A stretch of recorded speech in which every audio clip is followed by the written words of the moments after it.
to my channel. Thanks for being here. My name is Rosie and I'm with Sew Stitch and Cold, and today's tutorial is a fun tutorial. It is the Mayfield backpack by Knotted Threads. One of my favorite bags to make is backpack. Love backpacks. So here's another backpack for you guys. So when she wrote this pattern and released it, I was on it right away. I love the classic style of this bag, and it is super, super adorable. I love its just clean, simple look, but it is not a simple bag.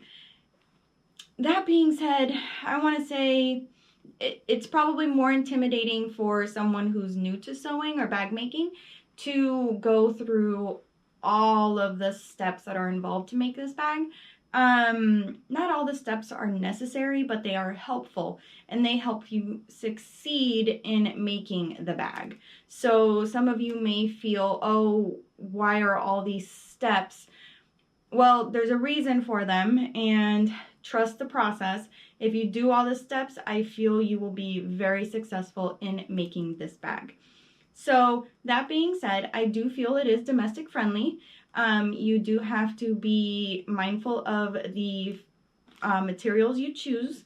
The thickest part of the bag will be the backside, which she does discuss in the pattern. That right here, where this back strap piece goes, that is the thickest part of the bag. Lots of layers going on there. But if you go slow and choose materials that you know your machine can handle, go slow, slow. This bag is totally doable. It's so doable. Even if you are new to bag making and want to challenge yourself, you could do this bag. I don't see why not. All the steps in the pattern are super clear, lots of pictures. If I miss something in the tutorial, she has a tutorial that's actually very well made, and she goes through all of the steps there. So if you need more to go off of to help you make the bag, she also has a tutorial on her YouTube channel, which is Knotted Threads YouTube channel, which I will link down below. And let's go over some of the features of the bag. I did use a faux leather. Both my contrast and the main body of my bag is a faux leather. The greenish faux leather we see here is a more faux leather by Emmeline Bags, and it is, oh my gosh, it's so soft. I love this faux leather. It feels like leather.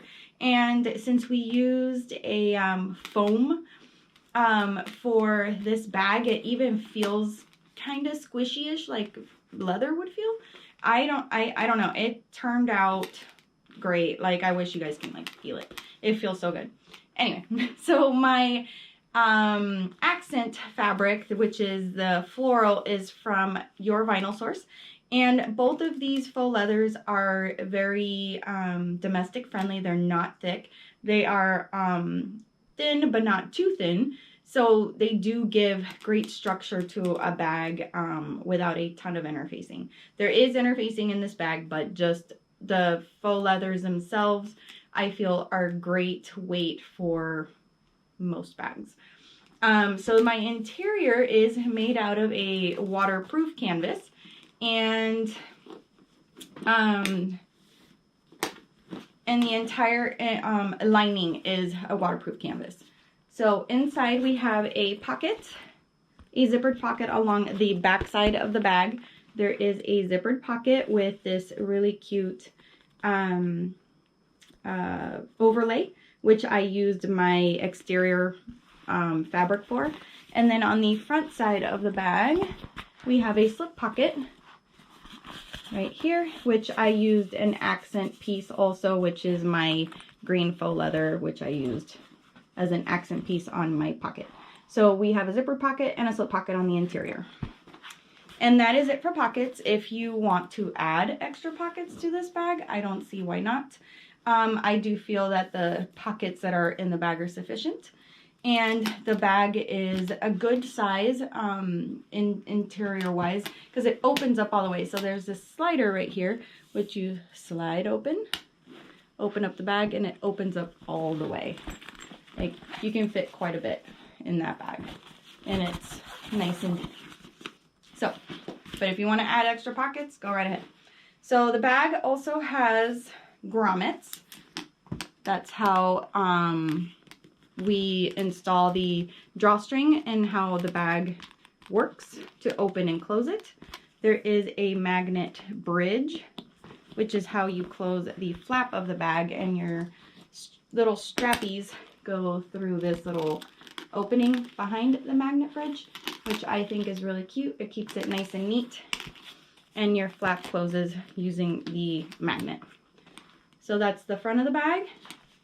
And then the back of the bag, you have the this portion right here, which is a really pretty accent piece, which we use rivets on. And this is, again, the thickest part of the bag. If you go slow, use a hop jumper, you can get through this bag, just this part of the bag, just going slow and preparing. Don't use super thick materials, and it should be fine.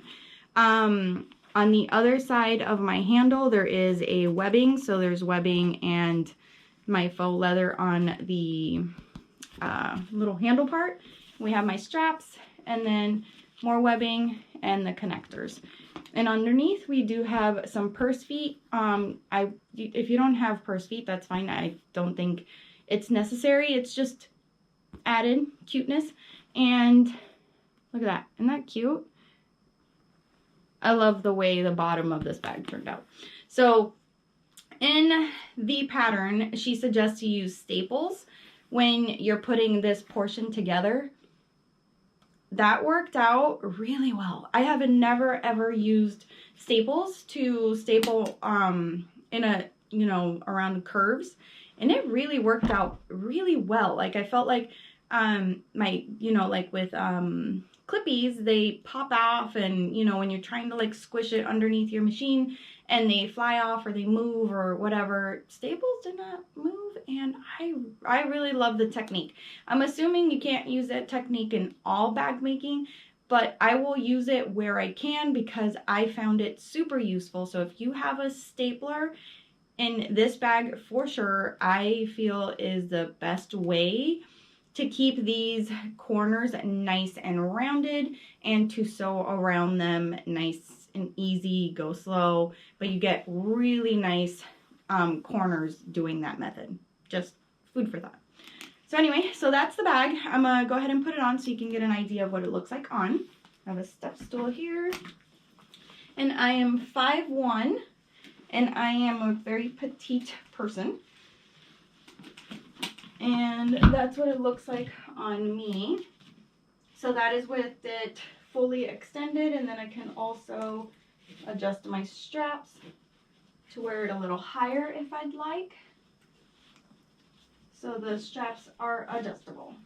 And I would say that when it comes to this, you can also use whatever size webbing you want right here to have the adjustability you would like.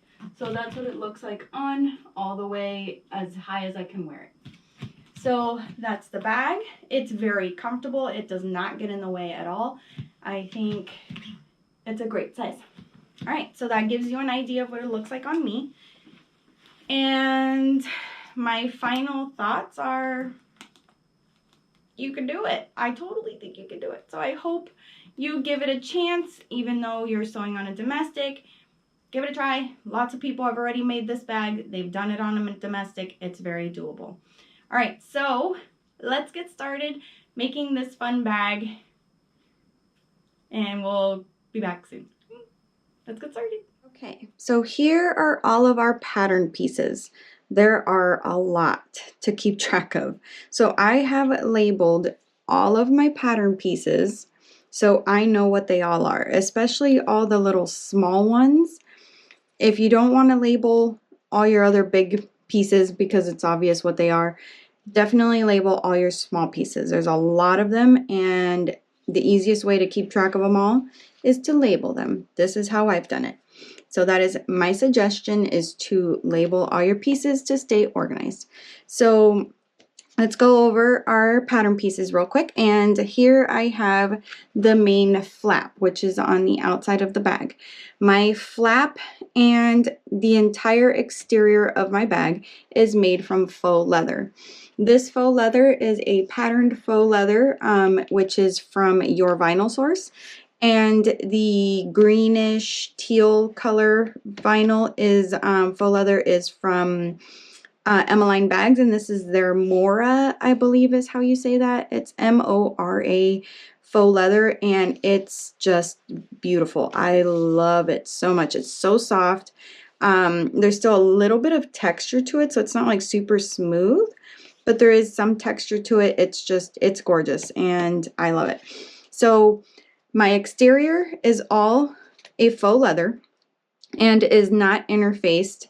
The only pieces that will have interfacing are the ones that require interfacing, and I have all of my interfacing pieces with those pieces, but not all of the exterior pieces will be interfaced.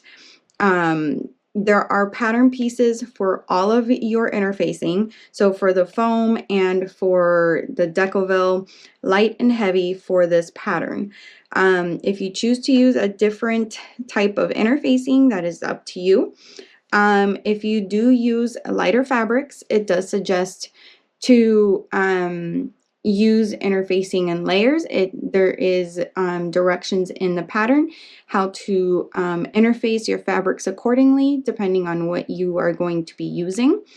I do have one piece of woven in here, and that's for my pocket lining, and that's interfaced with a woven interfacing. Other than that, none of my exterior is interfaced with anything extra. The only interfacing I have is what the bag requires, which has pattern pieces for, and we're going to go over all of that now. All right, so this is our front flap, which I have chosen a contrast fabric for, and it's again a faux leather, which is not interfaced. And my lining for the bag is a waterproof canvas, which is also not lined with anything. And then the front flap has a pattern piece for your Decoville light that will be going on your front flap.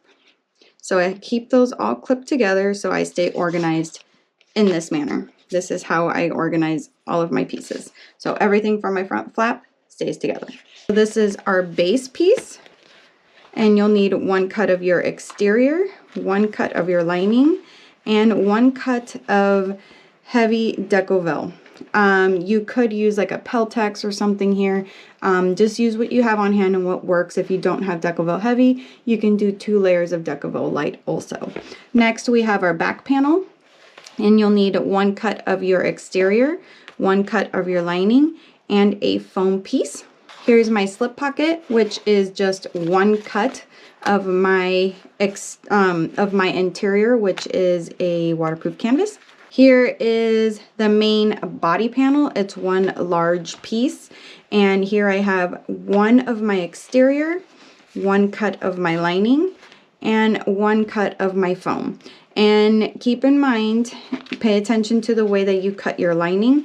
The pattern piece gets folded at the top and cut a little bit differently than the exterior piece, so it's a little shorter. So that is our main body panel. For my zip pocket lining is the only place I have woven fabric, and so that is interfaced with a woven interfacing, and there you just need 1 cut for your zippered pocket lining. Okay, and here we have my drawstring. So 1 cut of your drawstring, and that is out of your exterior fabric. My zipper overlay, 1 cut of my exterior fabric.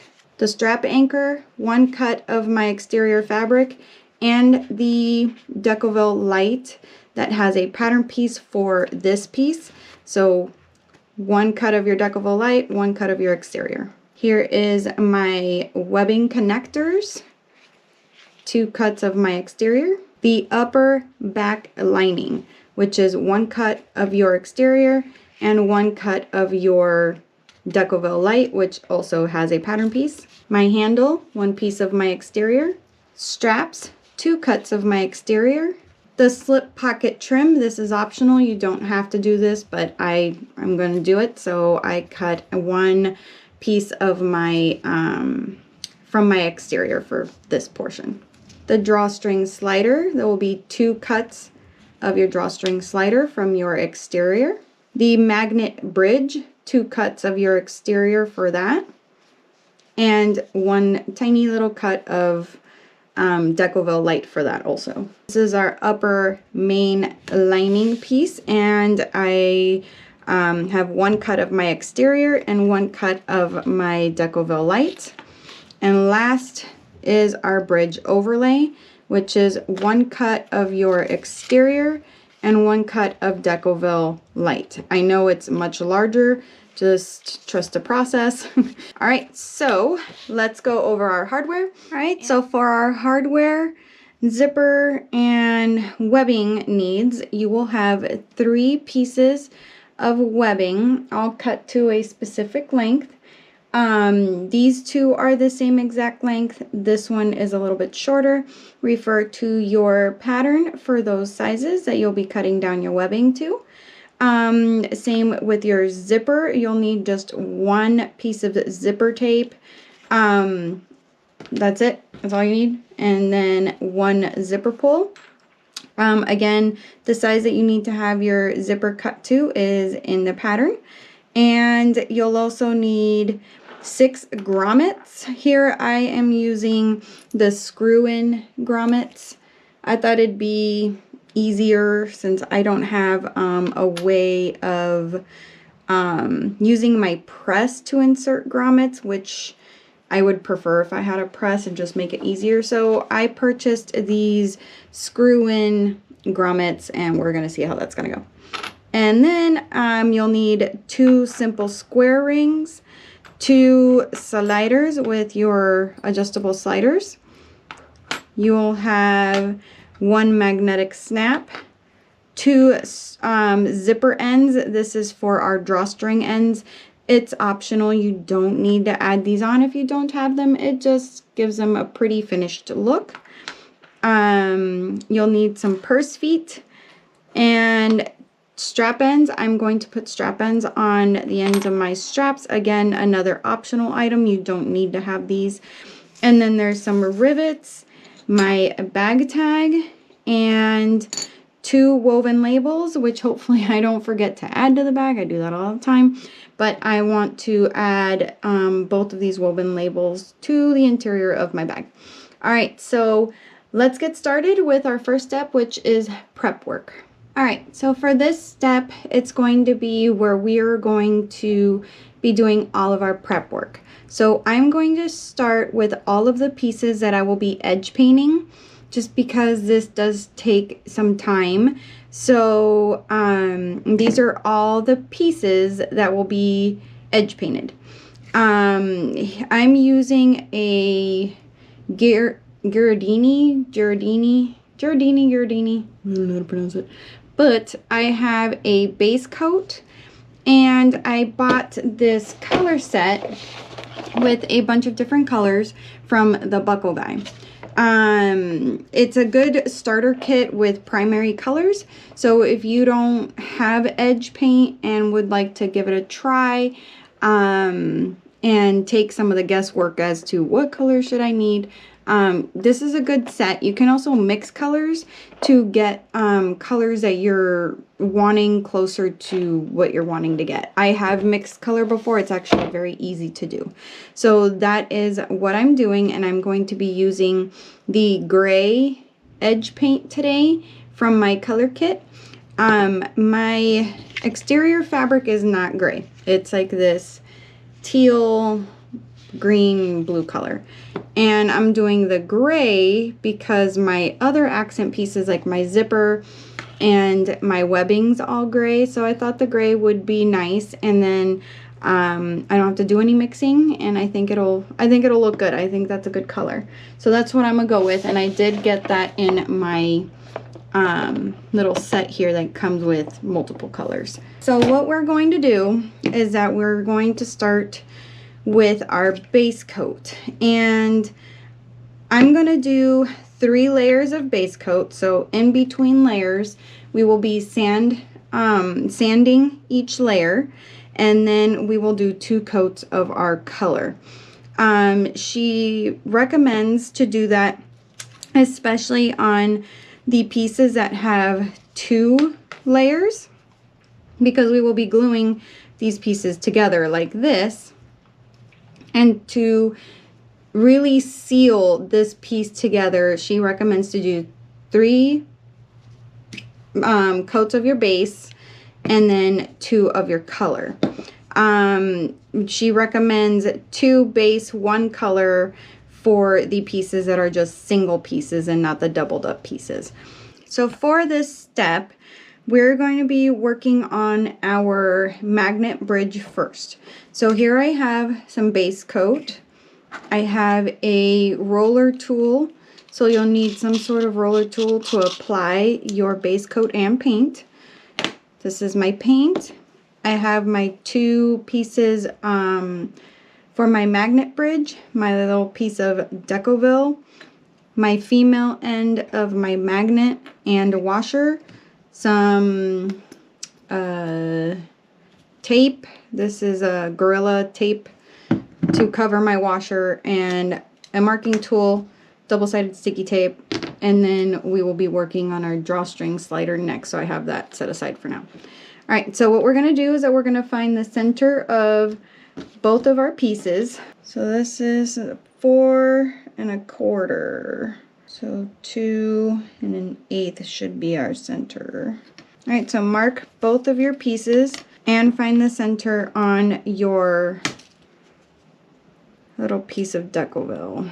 All right, so now what we're gonna do is that we're gonna go and fuse this piece of Decovil to the center of one side of my magnet bridge piece here, and we're gonna center those lines, and you want to be about 1/8 away from both edges and centered. Okay, I have my Decovil fused to one piece of my magnet bridge, and now I'm going to grab my washer, and I'm going to center my washer right in the center of that Decovil piece. Mark my marks, and I'm going to use my seam ripper, cut those marks open. I'm gonna just do a little at a time. The smaller your slits, the better. So then we're gonna grab the female end of the magnet and insert that from the other side, and that looks pretty good, nice and centered.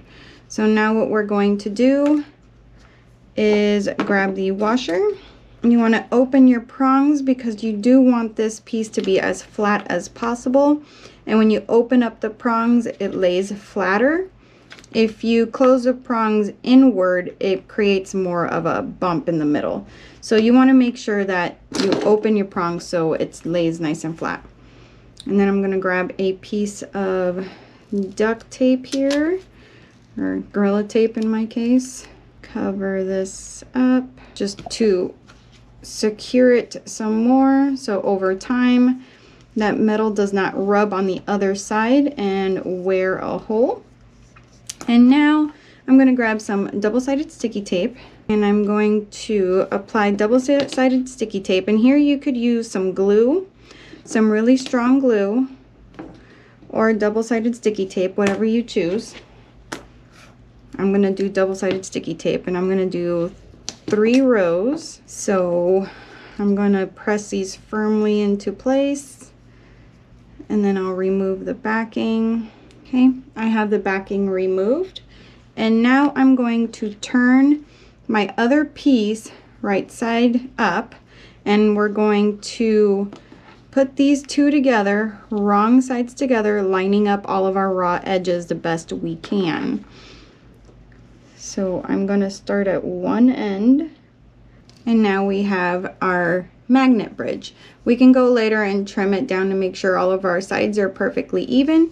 And so we're gonna set this one aside for now. So here I have my drawstring slider, and you should have 2 pieces. And what we're gonna do is that we're gonna turn these around, and we're gonna have our wrong sides up, and we're gonna use double-sided sticky tape again. And here again, you can use glue, or you can use double-sided sticky tape, up to you. We will be sewing around the perimeter of this piece. So I'm going to lay my double-sided sticky tape in a manner that isn't on my ends. Although my machine, it doesn't matter, but the less double-sided sticky tape you have to sew through, the better. Okay, once you have those on, remove the backing. And we're going to take these 2 pieces, wrong sides together, again lining up our ends just like we did our magnet bridge. And my pieces are hand cut, so there are going to be some discrepancies. I can go and make sure everything's nice and even once we're done. So now we're going to take this to the machine, and we're going to sew around the perimeter at an 1/8 of an inch seam allowance. And what we're going to do is that before we reach back to where we started, we're going to pull our top stitch thread to the back and our top thread to the back, and finish our stitching in the same hole we started. And we're going to pull our piece out of the machine and leave long threads to tie them in the back, so we hide our stitching on the back side, so there's no back stitching. This piece is a piece that you will be seeing in the front of the bag. You want to make sure that this is nice and neatly done. All right, so I've gone ahead and sewn all the way around, and I pulled my top thread to the back, and now we're going to pull this last thread to the back. And what we do is that we pull on that bobbin thread, and that little loop should pop up. Pull that through just like that, and all your threads should now be in the back and have this nice neat stitching all the way around. So now tie off your threads, and then you're going to clip them and burn the ends, not your knot, but just the ends. Okay, so here I'm going to burn my little ends, making sure not to burn my threads or my knot. So that secures them in place, and now this piece is now almost done. So now what we're going to do is that we're going to edge paint. So I'm going to grab all of my pieces that we are going to do a base layer on. So that way I do them all at once, and we set them aside, and in between each coat we will be sanding. All right, so here I have all my pieces that I'm going to be edge painting, and my little roller and my base paint. So I'll give it a little shake. And here I also have some clips. So once I've added my first layer, I'll place a clip like this on each side and kind of hold them up while they dry. I got that little trick from Lynn's Handmade. Works really well. So that's what I'm using the clips for. So if you have them, that's a nice little trick to use to help dry all your layers without them touching anything. All right, so you want to have a generous amount on there. Take off any excess, and you're going to, oh, I'm going to do that one next because I need to trim that one to make it nice and even before I put the base layers. And then you're going to just layer on your base coat. Your first coat gets absorbed by the fabric quite a bit, so that's why it's good to do multiple layers, so you build your layers. So each layer will be a little higher than the next, and that's what creates a nice edge, is with doing layers. One layer is not going to give you that. If you do just one layer, then it would be for like sealing the edge. That would be fine if that's all you want to do. So I will be doing probably at least 2 layers on my single pieces and 3 on my double pieces that are doubled up. We'll see. It's all dependent on the look I'm going for. And that's how I will proceed. So first we are applying a layer to our side, single-sided here. This is my first layer. Right, I've gotten that all the way around. I'm going to place my clips, being careful not to touch the edge. And I'm going to place that aside to dry, just like that. All right, and then you proceed to do that with all of your pieces. So our little double-sided pieces here, you want to trim down your edges to make sure everything is nice and even before you start doing your base coat.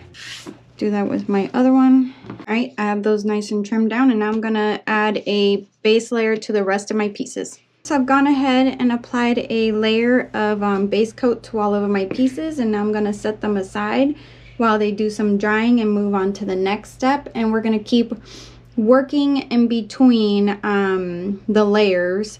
So once this dries, we'll come back, we'll sand it down, do another base coat, and then continue in the process and then come back and so on. So we're gonna set these aside for now as they dry. Okay, so while our pieces dry, we're gonna go ahead and start doing our markings. So let's grab our base exterior piece, our side or back panel exterior piece, base, back panel, and main panel exterior pieces. And we're gonna flip all of these right side down. So I'll do them one by one, right side down, and we're gonna need a ruler and a marking pen. So we're gonna mark a 1/2 inch from all sides. So the top, side, bottom, and we're gonna do that on all of our pieces, top, sides, bottom, top, sides, bottom for these 3 pieces. And you wanna mark a 1/2 inch from each of those sides. So here I have a ruler. I'm gonna do it this direction so it's easier for me to see. And you make your mark. All right, so you do this on all your sides. So repeat it to all these 3 pieces, marking a 1/2 inch from the edge on all edges. I've gone ahead and done all my markings.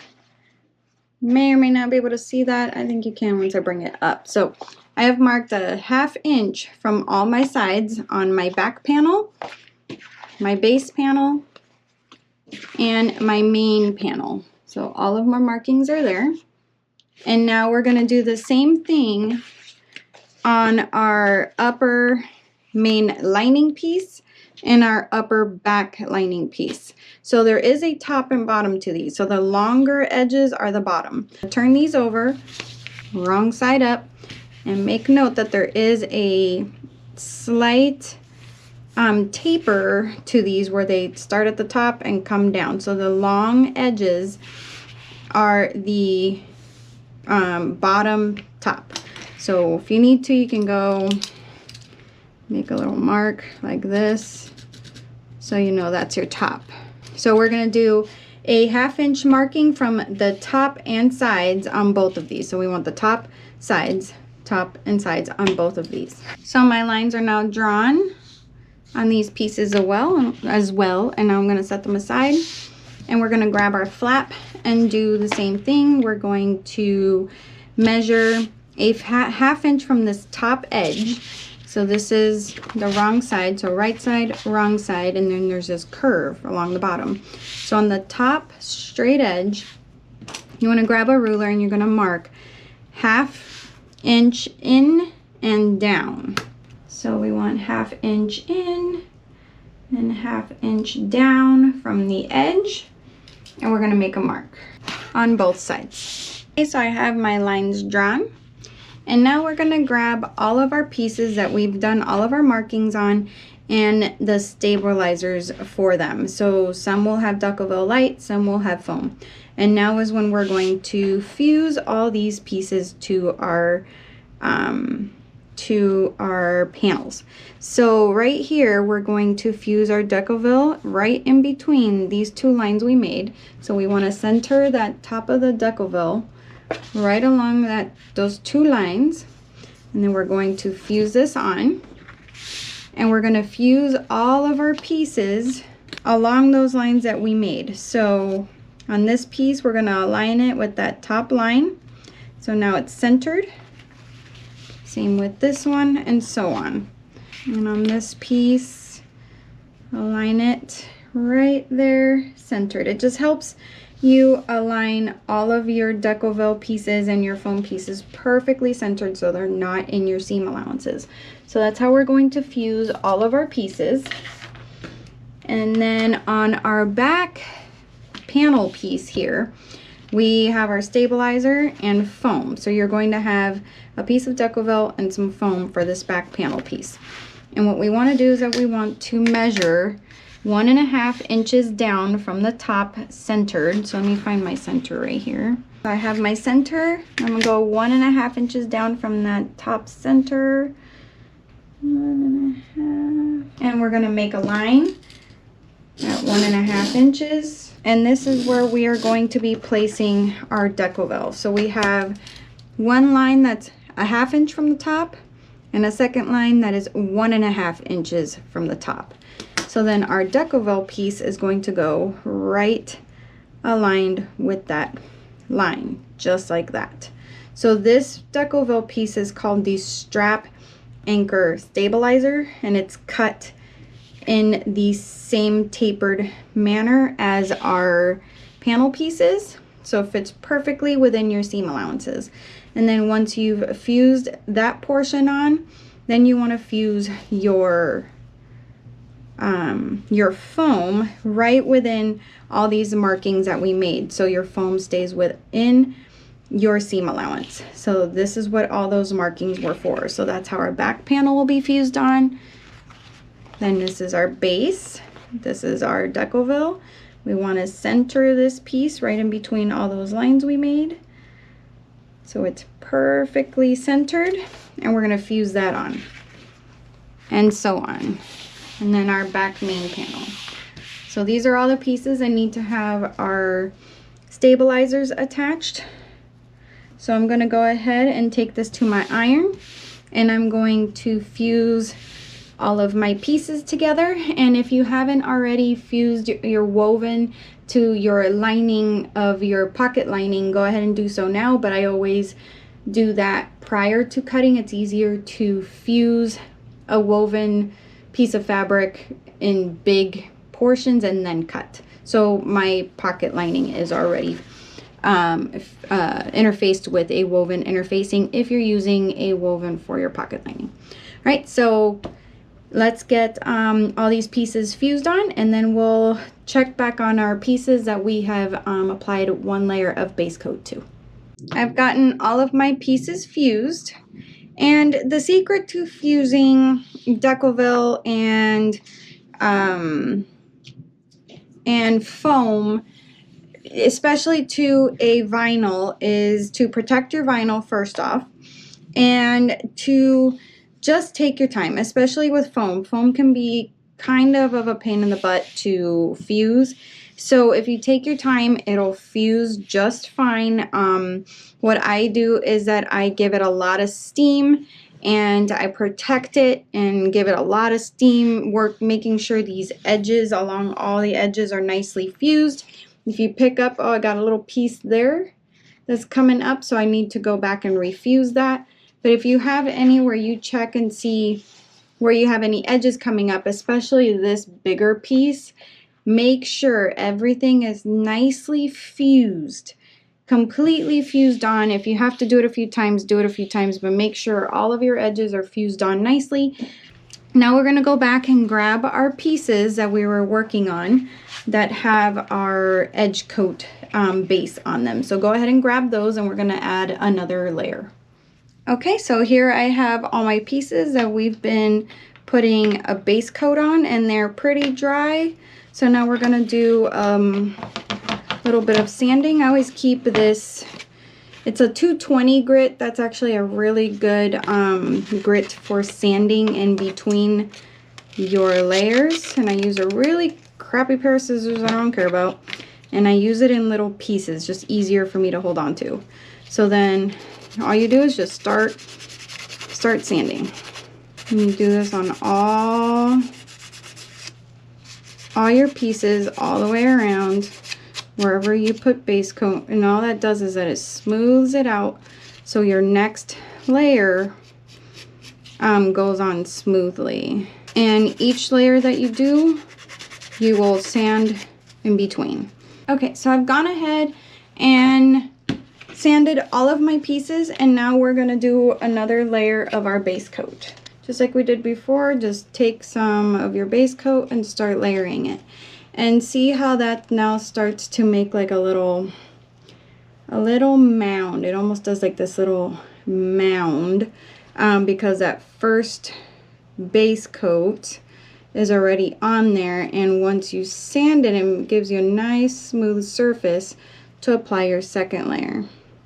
So we're going to do this to all of our other pieces. We're going to set them aside, let them dry.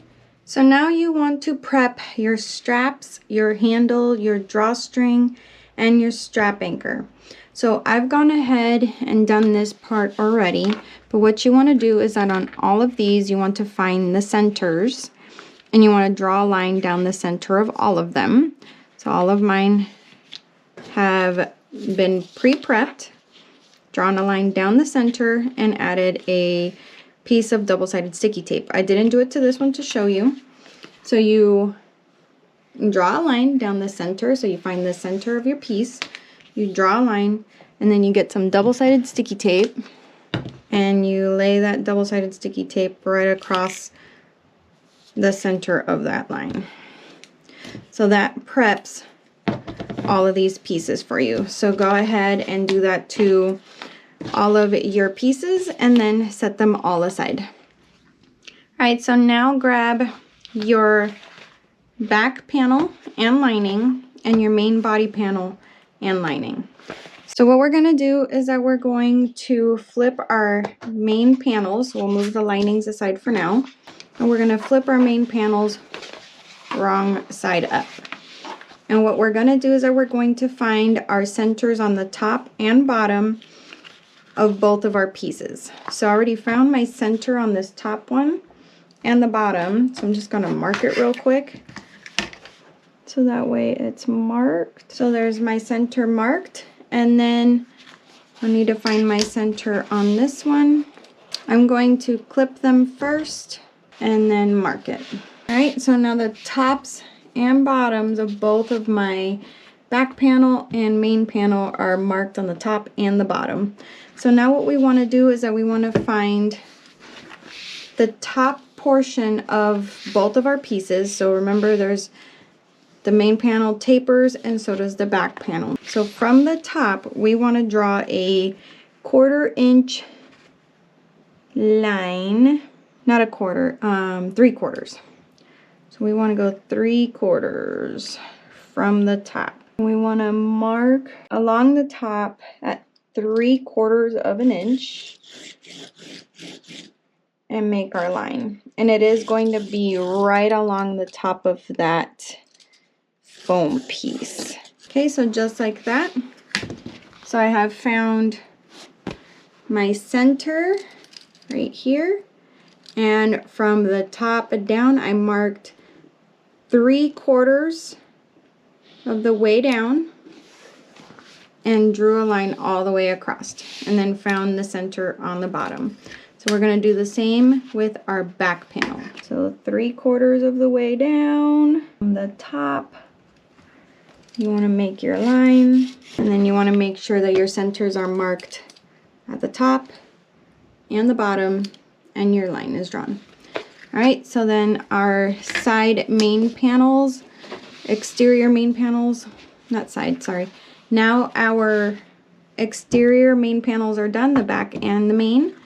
And now we're going to do some markings on our lining. Okay, so here I have my lining pieces, and on the lining we just want to find our midpoints on the bottom sides. So we're just going to clip those, and they can be marked as well. So I'm going to do both just so it's very visible where my markings are. So find my center there, Make a little clip. Center on my main lining piece.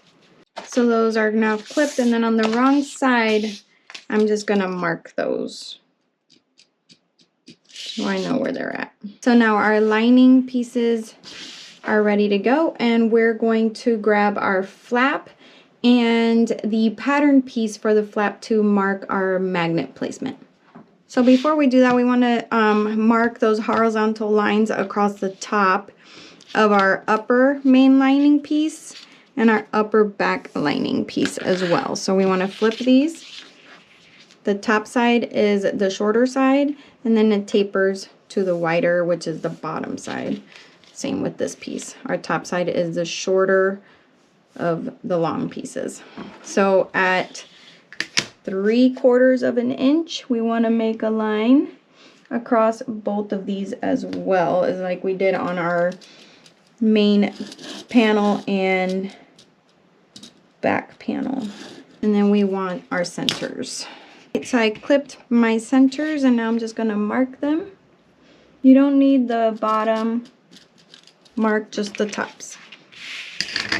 Alright, so I have my markings for both of these pieces now. I found the centers at the top and marked my 3/4 inch line from the top down and drew a line.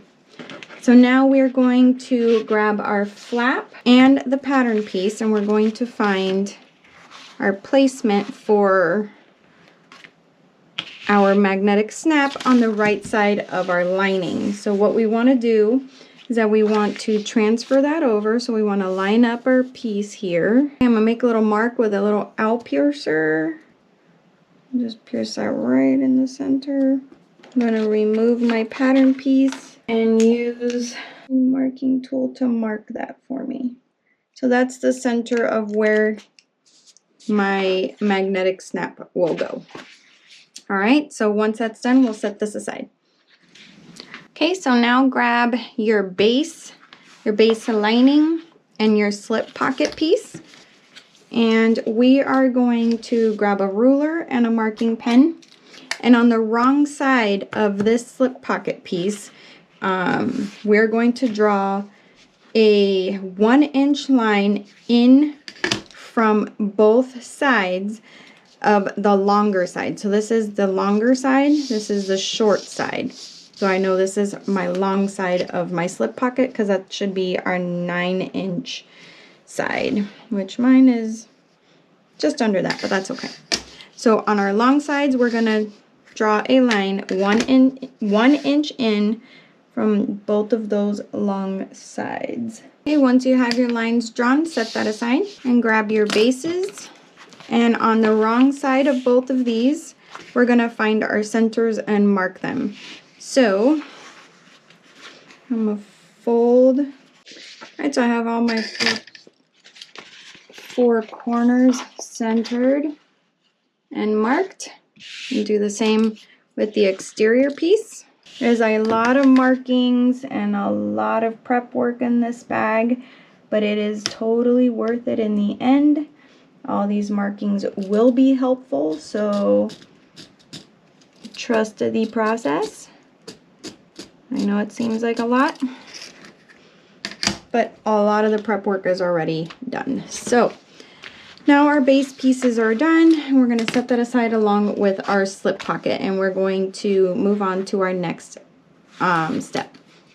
All right, now grab your back panel and lining and your pattern piece and a ruler and a marking pen. And what we're going to do is that on the exterior back panel piece, first we are going to draw a line 3 inches down from the top. So that's 3, 1, 2, 3. It's hard to see with these lights, I'm telling you.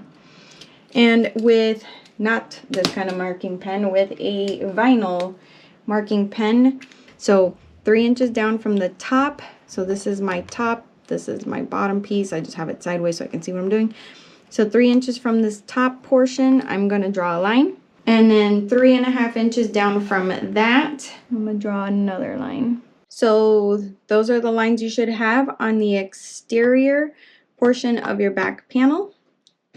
And then grab your lining, and on your lining, you're going to turn it right side up. Fold your piece so everything lines up. Line up your bottom. Place a few clips if you need to keep it in place. And then you're going to trace this rectangle. If you haven't already cut out that rectangle box, go ahead and do so. All right, and once you get the box traced, go ahead and remove your pattern piece and set these aside for now. Okay, so now we're gonna prep our base, and this is the last thing we are prepping before we can get started doing some actual sewing. Yay! So we're gonna go to the machine and we're gonna top stitch at a 3/4 inch seam allowance all the way around, making sure to stop and end in the same hole we started. So before you get, so if I start here, I'm gonna go all the way around, and before I get to back to where I started, about right here, I'm gonna pull this top thread to the back, finish stitching, and end in that same hole that I started in, and pull my other top thread to the back, and we're going to tie them off so we have a nice neat stitch all the way around our base. And then when we're done with that, we're gonna add our purse feet. So you'll need your purse feet, your pattern piece, and a seam ripper or some type of cutting device, and fusible fleece or tape, something to secure these purse feet down. I'm going to use duct tape. So let's go do our line of stitching on our base piece.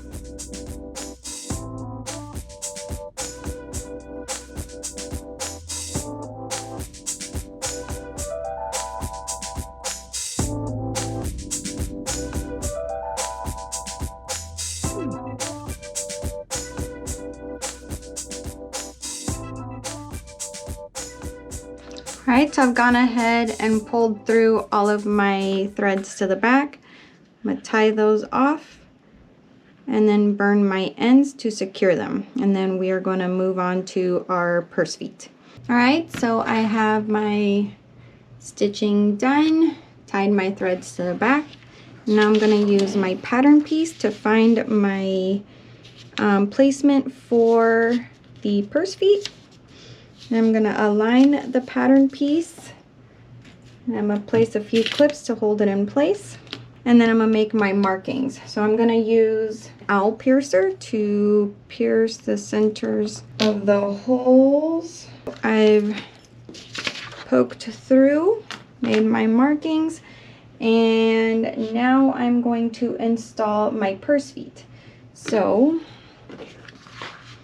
use my seam ripper and very small little slits. If I need to make them bigger, I will, but I'm going to start with little ones. And then insert my purse feet. Okay, so once those are inserted, I'm going to flip them back around, and I'm going to twist them. Okay, so here are all of my washers. I'm going to put those on each little purse foot. Open up my prongs. All right, all my little purse feet are on, and now I'm going to do a strip of duct tape on each one. Here you can do some fusible fleece, some more Decoville if you have some scraps. You could even do double-sided tape, glue on something to protect it. All right, our purse feet are now installed. Look how cute that looks so far. Oh yeah, I'm telling you, the prep work will pay off in the end. So now we will move on to the next step, which is our flap. So before we move on to the next step, I am going to check on my pieces that we've been base coating, and I'm going to give them all a good sand. So I'm going to sand all of my pieces really well. And these thicker pieces, the ones that have the 2 layers, I'm going to do 1 more layer of base coat, so that'll be 3 layers. And then on the single pieces, which are these pieces that don't have anything glued to the back of them, I'm going to sand them and move on to painting. Alright, I've given these a sand, so I've decided that I'm not going to do another layer of the base coat. I'm going to go on and start painting. So we're going to give this a good shake. I have some tissue here. It's dried up baby wipes basically. They've gotten dry, but that's okay, that'll still work.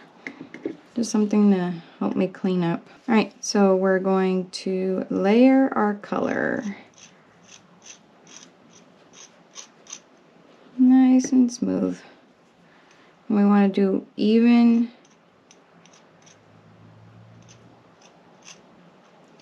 layers. Okay, so I've gone ahead and done 1 more layer of paint. So I went ahead and sanded everything again once it dried and did 1 more layer of paint. So now I'm going to set these aside, and when they're dry, they're ready to be used. I won't be doing any more sanding or painting. I believe I did 2 layers of paint and 3 layers of base. I don't know. I might have to correct that later after I edit, but I think it was 3 layers of base and 2 layers of paint. I don't know. So now we're going to move on to the next step, and we're going to let these dry, and by the time we get to these, they should be nice and dry and ready to use. Okay, so now we're going to be working on our flap. So grab your 2 flap pieces, so your lining and the exterior piece, and we're going to be working with the lining. So on the right side of your lining, earlier we had marked placement for our magnetic snap. So now we're going to install it. So here I have my washer, my magnetic male portion right here, and then a little scrap piece of Decovil, some tape, and my seam ripper. I do need a marking pen, so I'm gonna mark spots for my washer, and then I'll start with little teeny holes. Remember, don't get too crazy with those. The smaller they are, the better.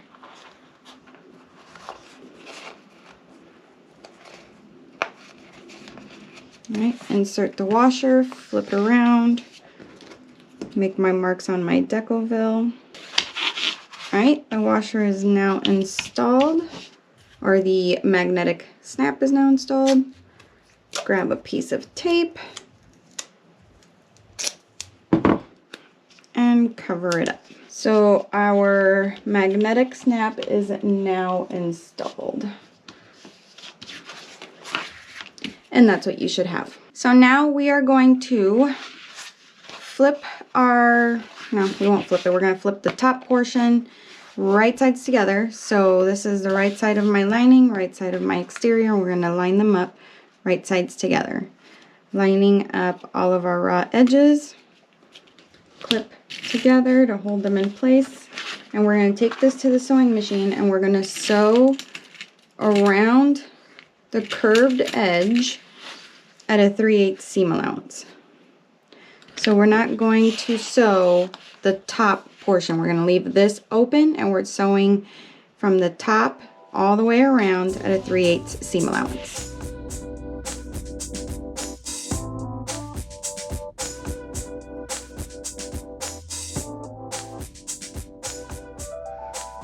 Alright, once you've gotten your curve sewn, we're going to clip down our trim down our seam allowance to 1/8 to 1/4 of an inch. So depending on what you want, but about 1/8 to 1/4 of an inch. And I'm going to be using pinking shears. If you have pinking shears, this would be a good time to use them. It helps turn out the curves nice and smoothly. If you do not have pinking shears though, I do recommend that you cut little V shapes into your fabric. I can give you an example. So if you didn't have pinking shears, you can make little cuts like this and then go in and cut them out like this. Make little V shapes. So pinking shears are so much nicer because you don't have to. So you'll go in and cut them like that if you do not have pinking shears. Looks like my lining was a little bit on the shorter side on the other side. But if you do have pinking shears, go ahead and trim down your seam allowance.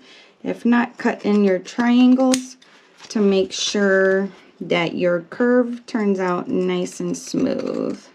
So continue cutting all the way around your curve. All right, I've got it all cut down. Now we're going to turn this right side out. All right, once you've gotten it turned right side out, go ahead and poke out your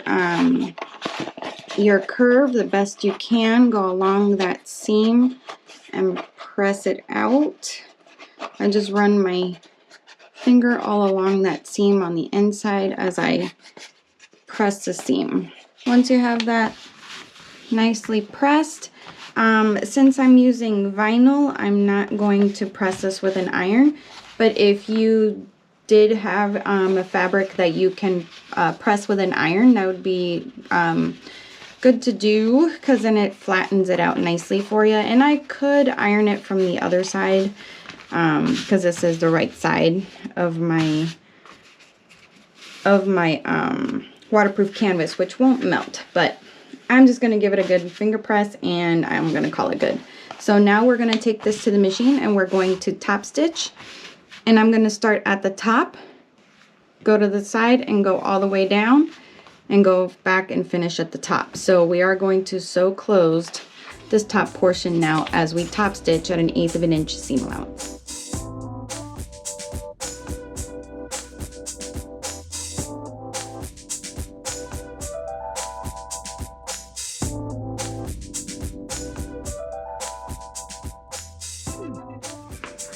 All right, the front flap is now top stitched, and I did say I was going to start at the top, and I didn't. I started here at this top corner.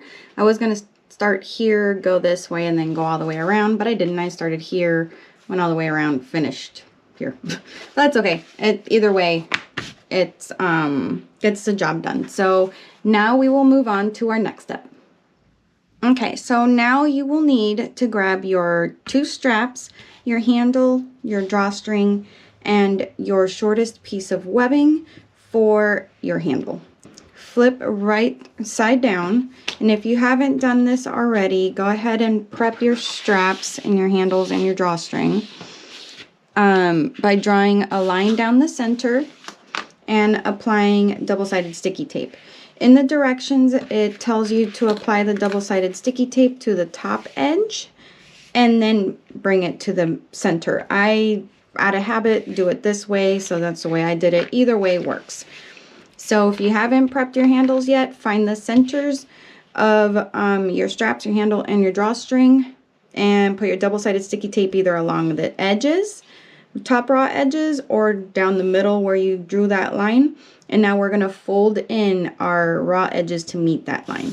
Okay, so I've set my webbing aside and we're going to work on these straps first. So I'm going to take the double-sided sticky tape off and start in the middle and bring the center to meet that line, just shy of the line, because we will be folding our straps in half again, and this allows you to fold that strap without the bulk in the center if you leave a tiny little gap. And we start in the center and go out to avoid any twisting.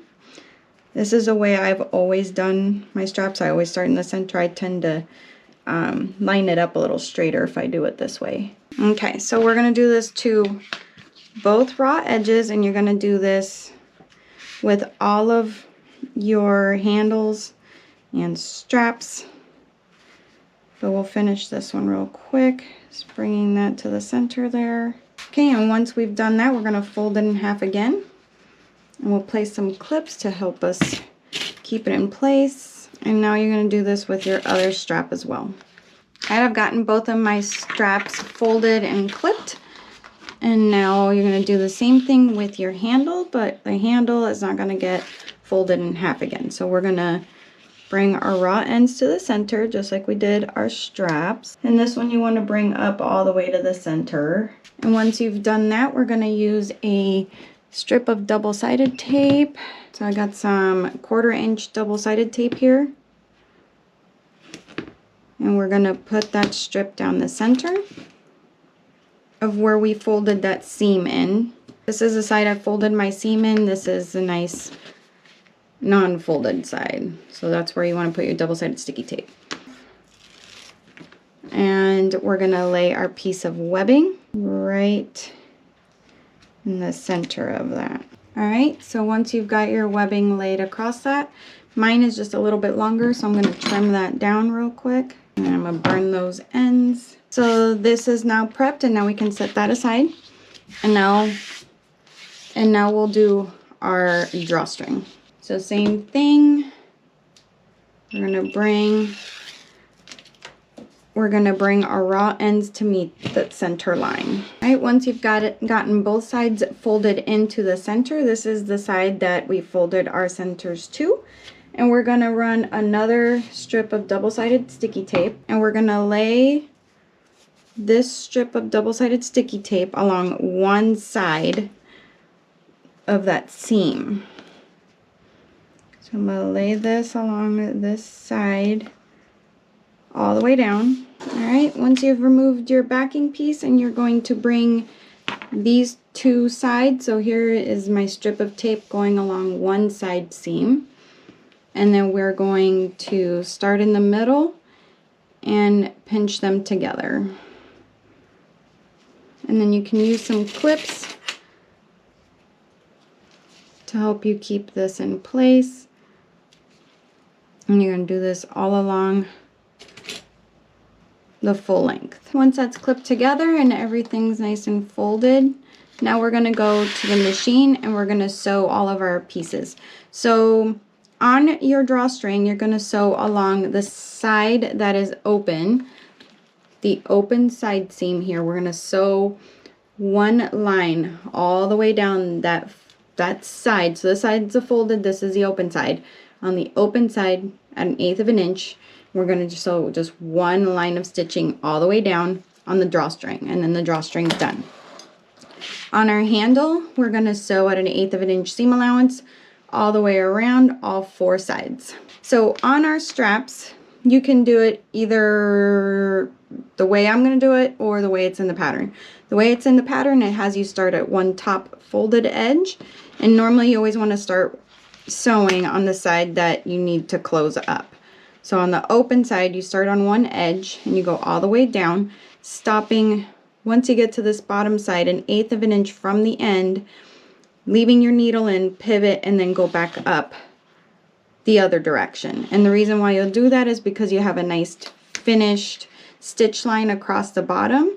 If you're going to finish your ends and leave them open, that would be the reason why. I'm going to use strap ends on mine, so I'm just going to sew like I normally would and then go back up the other direction and then at 1/8 of an inch seam allowance.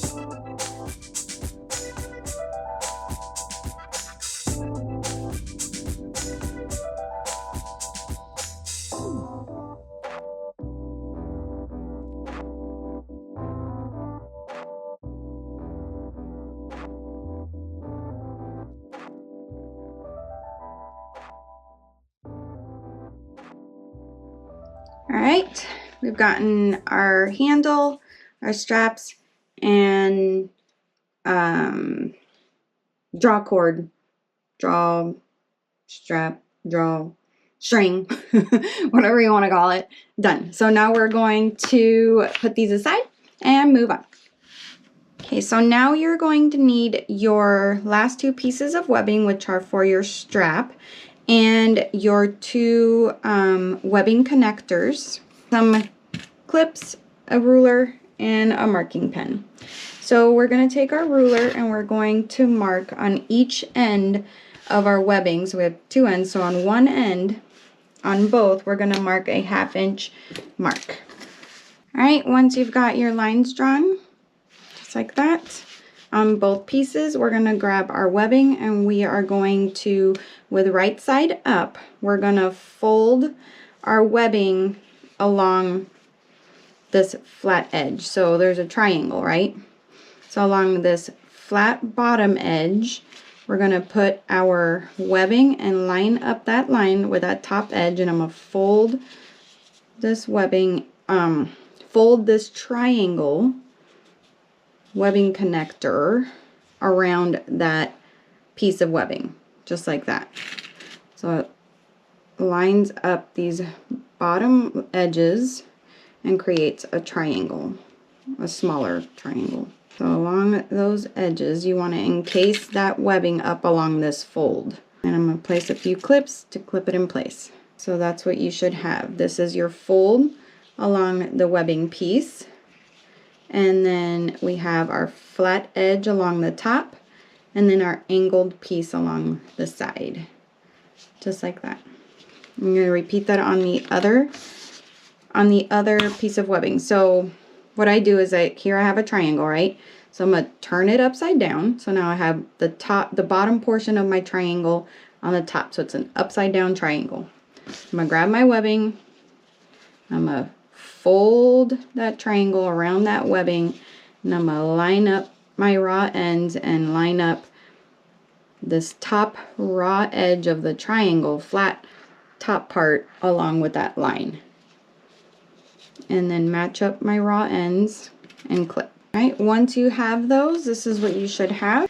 And what we're going to do is that we're now going to take this to the machine, and starting on the folded edge, so the edge that is folded around the webbing, we're going to start here and we're going to sew a 3/8 with a 3/8 seam allowance all the way across this top portion. So here's the angled portion. We're going to sew across the top up by where this line that we drew is on the webbing. So across the top at a 3/8 seam allowance, starting at the fold, going all the way across to the angled edge. And we want to backstitch really well on our webbing to secure our webbing. And you're going to do that with both straps. And then when we're done with that, you're going to sew another line of stitching inside. No, not on the inside, on the outside. So if you have our line of stitching right about here, right on this side of it, to the right side of it, we're going to do another line of stitching to secure the webbing in place even more so. So one line of stitching at 3/8, and then on the inside of that, which is to the right side, another row of stitching right up along that first row of stitching.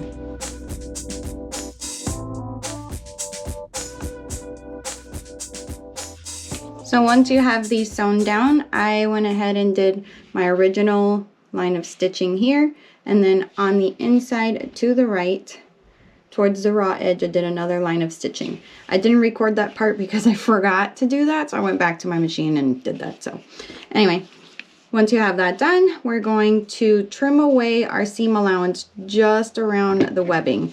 Not out here, but just around the webbing. So what I'm going to do is I'm going to grab a pair of scissors with a nice pointy edge, and I'm going to come in like this, and I'm going to clip away without clipping my webbing or my stitches around my webbing to about 1/8 of an inch seam allowance. Clipping away just around the webbing. So then you can flip your piece of webbing around and clip that off. So now we're going to flip these right side out. You want to press your seams nicely. All right, so then you want to pull these nice and taut, match your raw ends, and clip away any extra seam allowance that is sticking out, and clip your raw ends.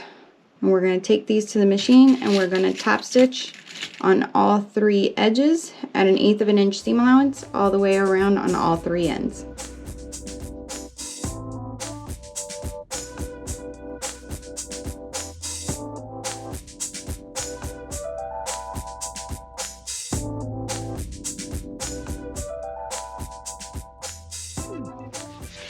Okay, so once you've finished top stitching, what we're going to do is that from this top little corner, so I'm holding my triangle where the bottom part of my triangle is right here. This is the top part of my triangle. So right at that top, we're gonna go in a 1/2 inch down from this top corner, top edge. We're gonna go about a 1/2 inch and we're gonna mark a little spot there, which is where we're going to insert a rivet on both. So I have this handy dandy little quilting ruler here, and this little corner will measure a perfect 1/2 inch right on this corner right here. So that's what I'm going to use to find my 1/2 inch and mark my corner piece. So right there, right on the edge of that ruler right there is a 1/2 inch. Okay, made my mark, and I'm going to do the same with the other side. I have those marked. I'm punching my holes with my hand press because it's easier. And I'm going to line up that spot along with my hand tool and punch out the hole. Do that with the other one. Okay, once I have my holes punched, and I just insert my rivets, and then we'll set them. So not only is this pretty, adds a little decorative touch, it also helps secure this webbing even more. So it's a nice strong connector. Okay, and then I'm gonna set them. All right, so now my rivets are set. They look really cute. And we're going to move on to the next step. Okay, so now you want to grab your back panel, your straps that we just finished with our connectors. You want your anchor, strap anchor, your handle, and your straps, and your front flap. So these are the things we're going to be working with right now. So I'm going to set some of these aside and work on the strap anchor.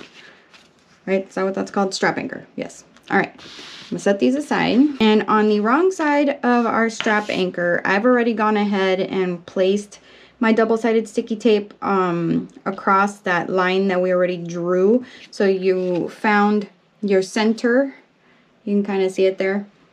So I already did the double-sided sticky tape. I guess you weren't supposed to do that just yet, but I already did it. And I tore away some away from the ends, because what we're going to do is that we're going to find a 1/2 inch from both short ends, not our long ends, our short ends. We're going to go in a 1/2 inch and make a line. So that's a 1/2 inch, and I'm going to make a line. And then on the other side, same thing. So this is where you want to lay your double-sided sticky tape, along this center portion, but not past these two 1/2 inch lines in from the side that we just drew. So just like that. All right. So now I'm going to tear away that double-sided sticky tape, and we're going to bring our centers to meet the line. All right. You want to do that with both sides, and you'll butt these up together. Now we're going to set the strap anchor aside for a second. So now we're going to grab our flap, and we want to find the center of our flap on the exterior portion. So this is the outside of my flap. This is the inside of my flap. So we want to find that center and mark it on the exterior. So I'm going to fold this in half, and I'm going to make a teeny little clip without cutting my stitches. And that way I know where my center is, and then I'm going to make a line. And then what we're going to do is that we're going to grab our back panel where we have drawn our lines, and we're going to find the center of this line. So in the pattern, she suggests to go off of this first line that we drew, because that's an 8-inch line, which should go 8 inches across the panel, and that's exactly 8 inches. So she says to go off of this top line to find your center. So it would be at the 4 inch. So 4 inches in from the side. So there's my center, and I'm going to grab a marking tool, marking pen, it's a tool, right? And mark my center. And then we're going to go a 1/2 inch from either side of the center line that we just drew. So a 1/2 inch from there and a 1/2 inch from here. So this is what you should have. So now you want to grab that strap anchor that we folded to the center, and we're going to line up this bottom edge with the bottom of, well, along this bottom line. So we're going to line that up right along that line, and we want to center it, and we're going to clip this in place. And now we're going to take this to the machine, and we're going to sew along just the bottom portion of the strap anchor. All right, so we've sewn down this bottom edge of our strap anchor and have left this top portion open. So this is what you should have. You should be able to flip open the top portion of the strap anchor.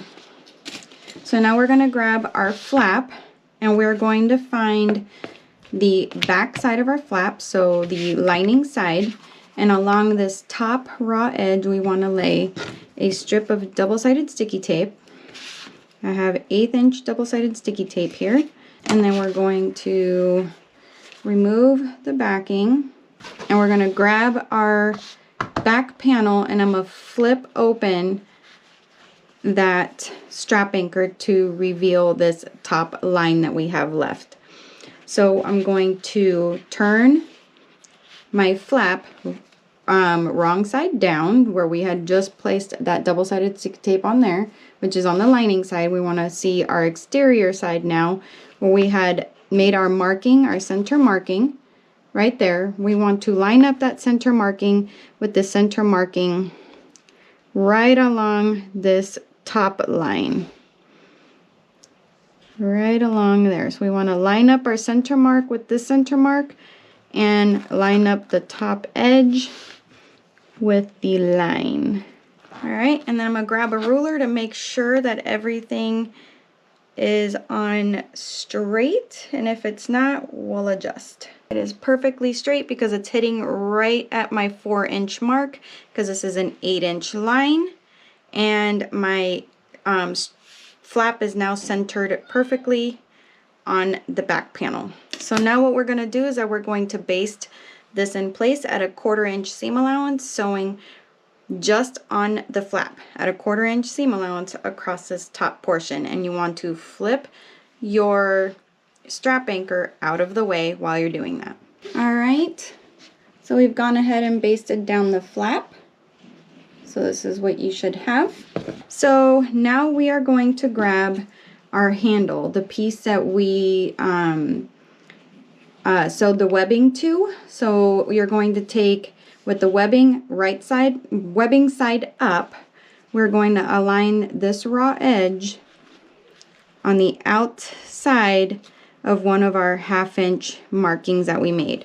So here are our 3 1/2 inch markings, and on one of these, so on the other side of this 1/2 inch mark, we're going to align our strap, and then we're going to align the other side of the strap on the other side of this. So we should see this middle portion open. So we're going to align this raw edge right up against that 1/2 inch mark, and we want to go all the way, not exactly touching this stitching line on the anchor strap, but we don't want to be aligned with the flap either. So we want to be close but not touching, and what that does is that it reduces some of the bulk when the strap anchor gets completely finished. So you don't want this end of your handle to be all the way up against it, but you want it to be close, so right about there. And we're going to go baste this in place here, and then at the machine I'm going to flip the other side around, and on the other side of that 1/2 inch mark I'm going to do the same thing, and I'm going to continue basting. So I'm going to stitch across here, baste down this side, continue stitching until I reach the center part, leave my needle down in that center line, and then I'm going to flip my webbing, making sure everything's nice and straight, not twisted, so it goes up and over. So you should see the other side of your webbing when you grab the other side, not like this. You should see it like this. And then I'm going to continue stitching and baste down the other side of the handle on the other side of that 1/2 inch mark.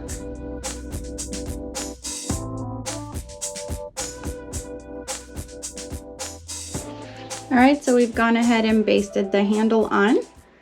So that's what you should have. And now we're going to grab one of our straps and we're going to use the end that does not have the stitching. So this side has stitching, this side does not. So this end will be going into this strap anchor. So we want to grab the end without the stitching and we want to place it right next to that handle, right about the exact same spot we stitched down our handle. So our strap will go right up against that, right next to it, and we're gonna baste our strap in place, and then we're going to stitch from one side all the way across the webbing again, ending right at the center point, placing our needle in there with the needle down, and then we're gonna grab our other strap, same thing, and place it on the other side of our handle. And then we're going to continue stitching again all the way to the end of this strap, basting our straps in place in the exact manner we did the handle. All right, we have our straps now basted. There we go.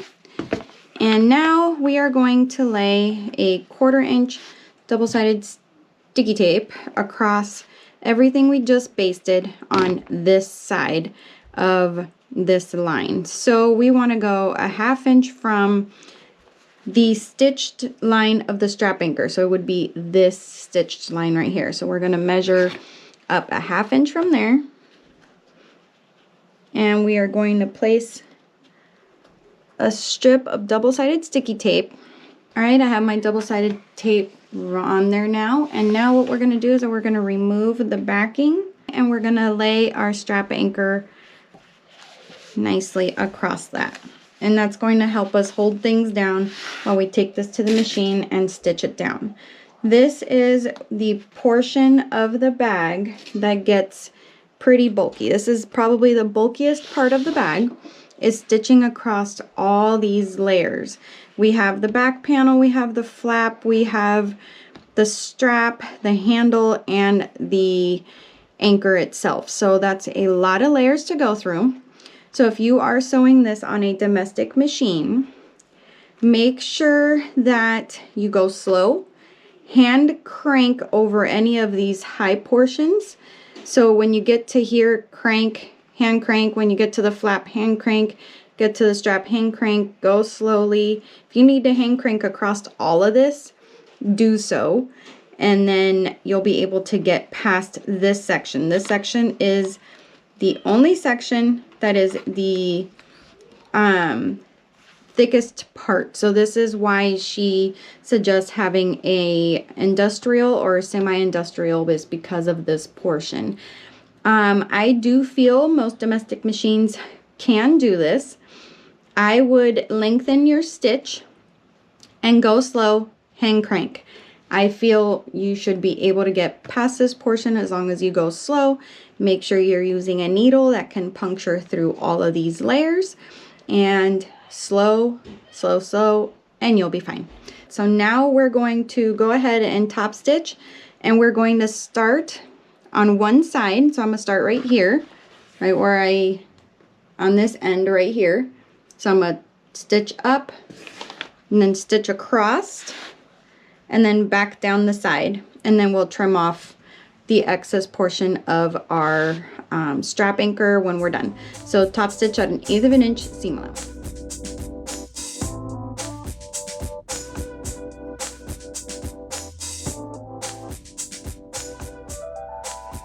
All right, so I've gone ahead and finished my top stitching.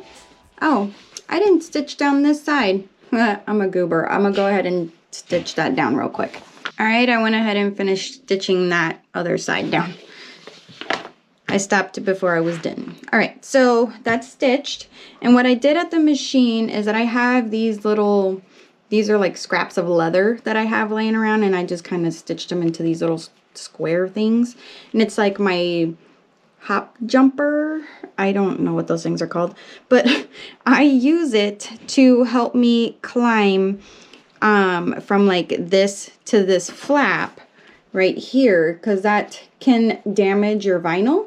So I use these to help my foot climb up easily and not damage my vinyl while I go through all these layers and different heights. So once I got to here, I just kept going and then came down and everything was fine. So now we're going to grab a ruler and we are going to measure 3/4 from this bottom folded edge of our strap anchor.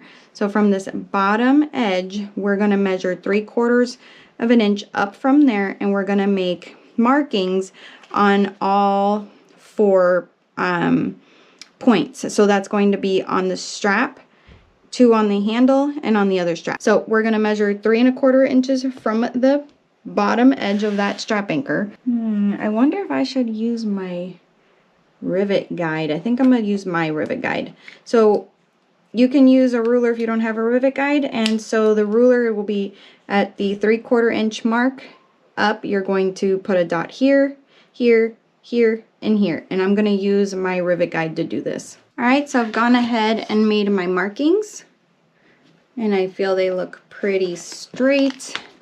And what I used is this rivet guide. I love this thing. It works really well.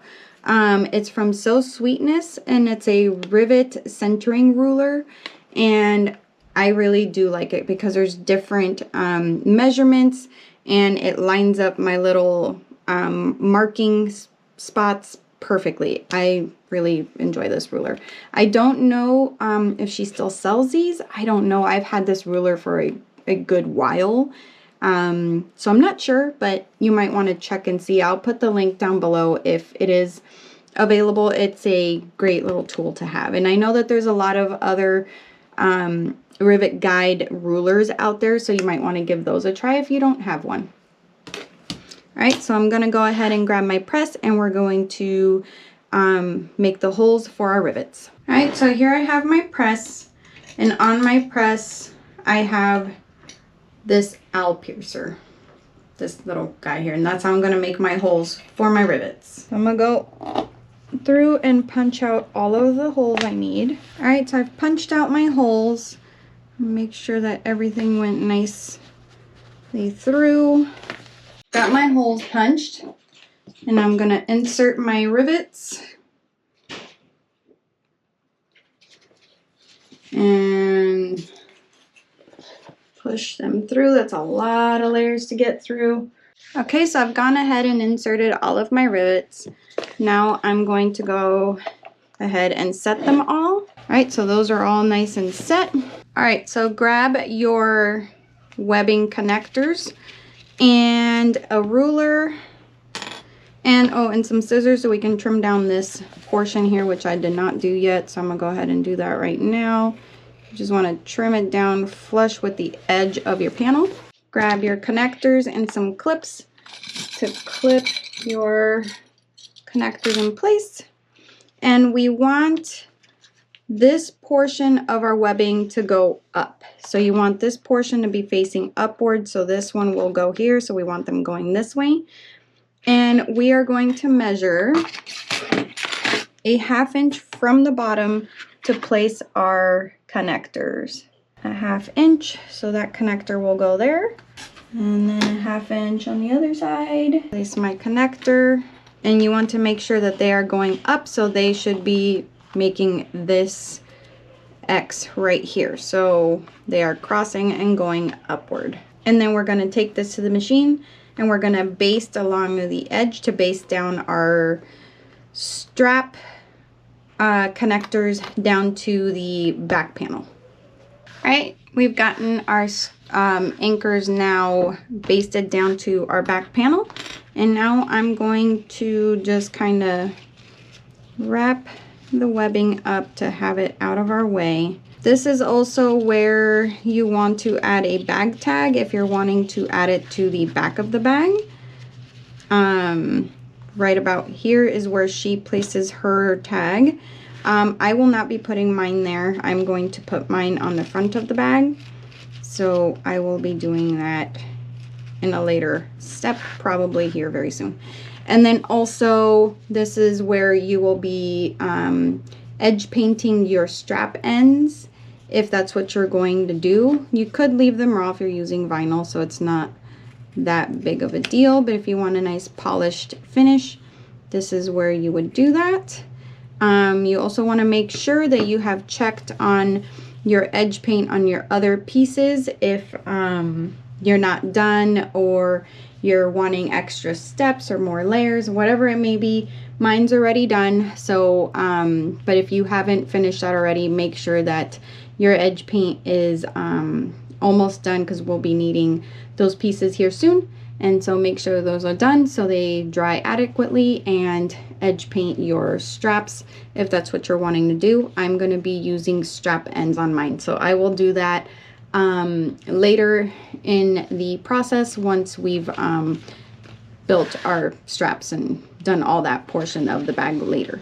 So my back panel is now complete, and I'm going to set this aside and we're going to move on to our next step. All right. Now we're going to be working on our zippered pocket. So you're going to need your little zipper overlay template. If you haven't done this part already, I have not, so I haven't cut my box out of my zipper overlay yet, because I did edge paint my zipper overlay. So this is ready to go, and I'll be cutting that. So I have a little cutting mat here with a X-Acto knife. So I'll be doing that. You're going to need your lining, pocket lining piece, and you'll be needing your lower back lining piece, which the box is already drawn onto.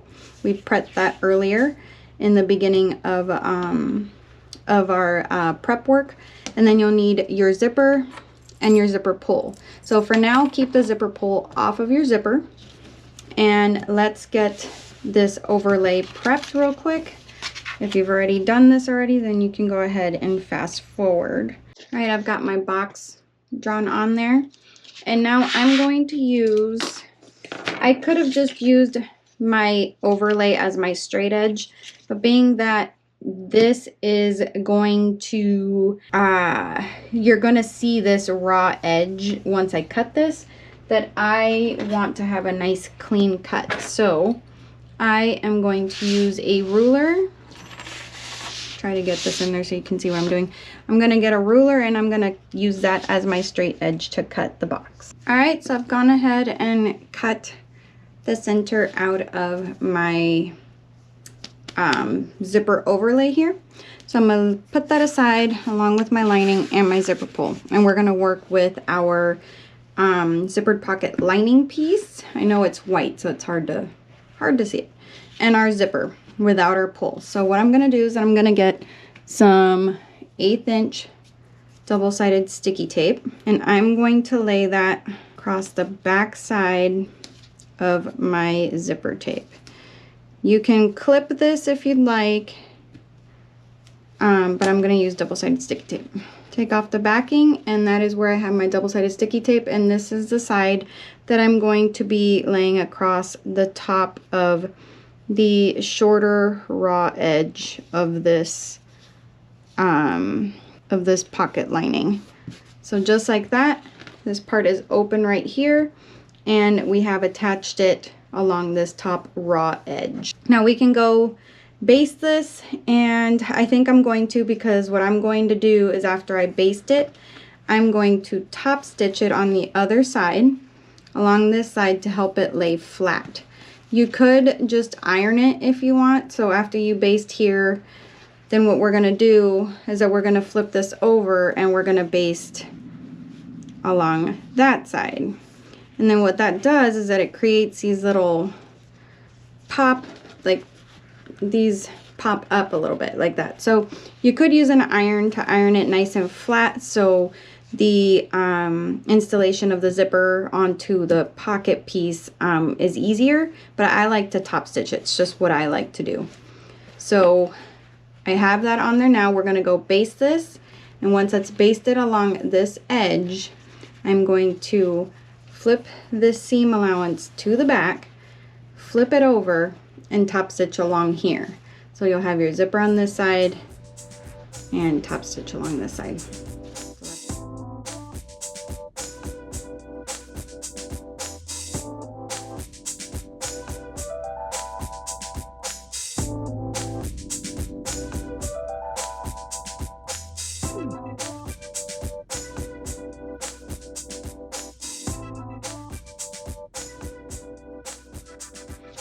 All right, so I've gotten my zipper installed to our pocket piece. You should be seeing the wrong side of your lining, and the right side of your lining is on the inside. The right side of your zipper is on the outside, wrong side on the inside. That is what you should have. So we're gonna set this aside, and we're gonna work on our zipper overlay and zippered pocket piece on our lining. So we're gonna flip our zipper overlay piece right side down, and here I have some 1/8 inch double-sided sticky tape, and we are going to apply this double-sided sticky tape all the way across the long edges of our zipper overlay here. And we want to have our double-sided sticky tape as close together as possible, so you don't have it along the edges. I know I went a little further here, that's fine. My machine doesn't mind it too much. But you want to have the double-sided sticky tape out of your edges by 1/8 of an inch as much as possible, just so your needle does not go over double-sided sticky tape as much. So I am going to remove the outer portion of my double-sided sticky tape first, and we're going to leave the inner on, and we're going to flip our overlay and match it up with that box that we had drawn on our lining piece. So that should stay nicely. Make sure everything is nice and straight, looks straight. And now we're going to go to the machine and we're going to stitch along the outer perimeter. She says to be as close as possible to the edge, which is about a 16th stitch allowance, a 16th seam allowance. I'll probably be in between that and an 1/8. I'm gonna try to stay along the edge the best I can all the way around.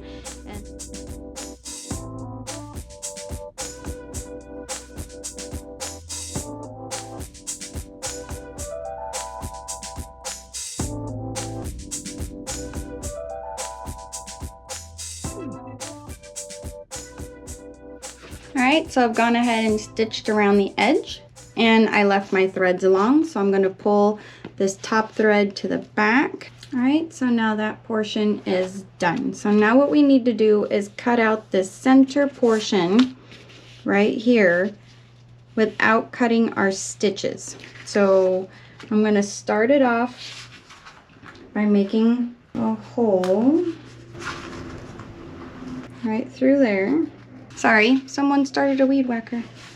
Alright, so grab my scissors, finish cutting, turn it around, and we want to make sure that we cut this away from that window so you don't see it in the front. So I'm just going to take my scissors and cut around until you can no longer see this on the front side, making sure not to cut your zipper overlay while you're at it. And keep cutting around. It doesn't need to be pretty. Just make sure you don't cut your stitches. Alright, I've finished cutting away my window, and now I'm going to remove the other double-sided sticky tape. Okay, I have removed my double-sided sticky tape now, the one that's left over that's closer to the box window. We're going to flip this over, get our zippered pocket here, and we're going to center this box over the zipper teeth as straight as we can get that. We want to have about a 1/2 inch of zipper teeth on both sides. So make sure you have at least that on both sides. And I do, it's pretty even. Now we're going to take this to the sewing machine, and with long tails, like we did the outer, we want to start down here at the bottom, and we want to do that by flipping up. So this is how your pocket is. We're going to flip up our pocket all the way to the top. So the pocket should be sticking out the top. I'm going to flip this around, and we're going to stitch along this bottom portion of the box, going about 1/8 of an inch, starting outside of the box and ending outside of the box about 1/8 of an inch. So let's go do this bottom portion first. All right, so this is what you should have. One stitch line across the bottom, your pocket sticking out the top. So we're gonna pull these threads, our beginning and end threads, to the back, and we're gonna tie them off. All right, I have those tied off and secured, and the front looks nice and neat, just like that. And now what we're gonna do is that we're going to flip our pocket back down.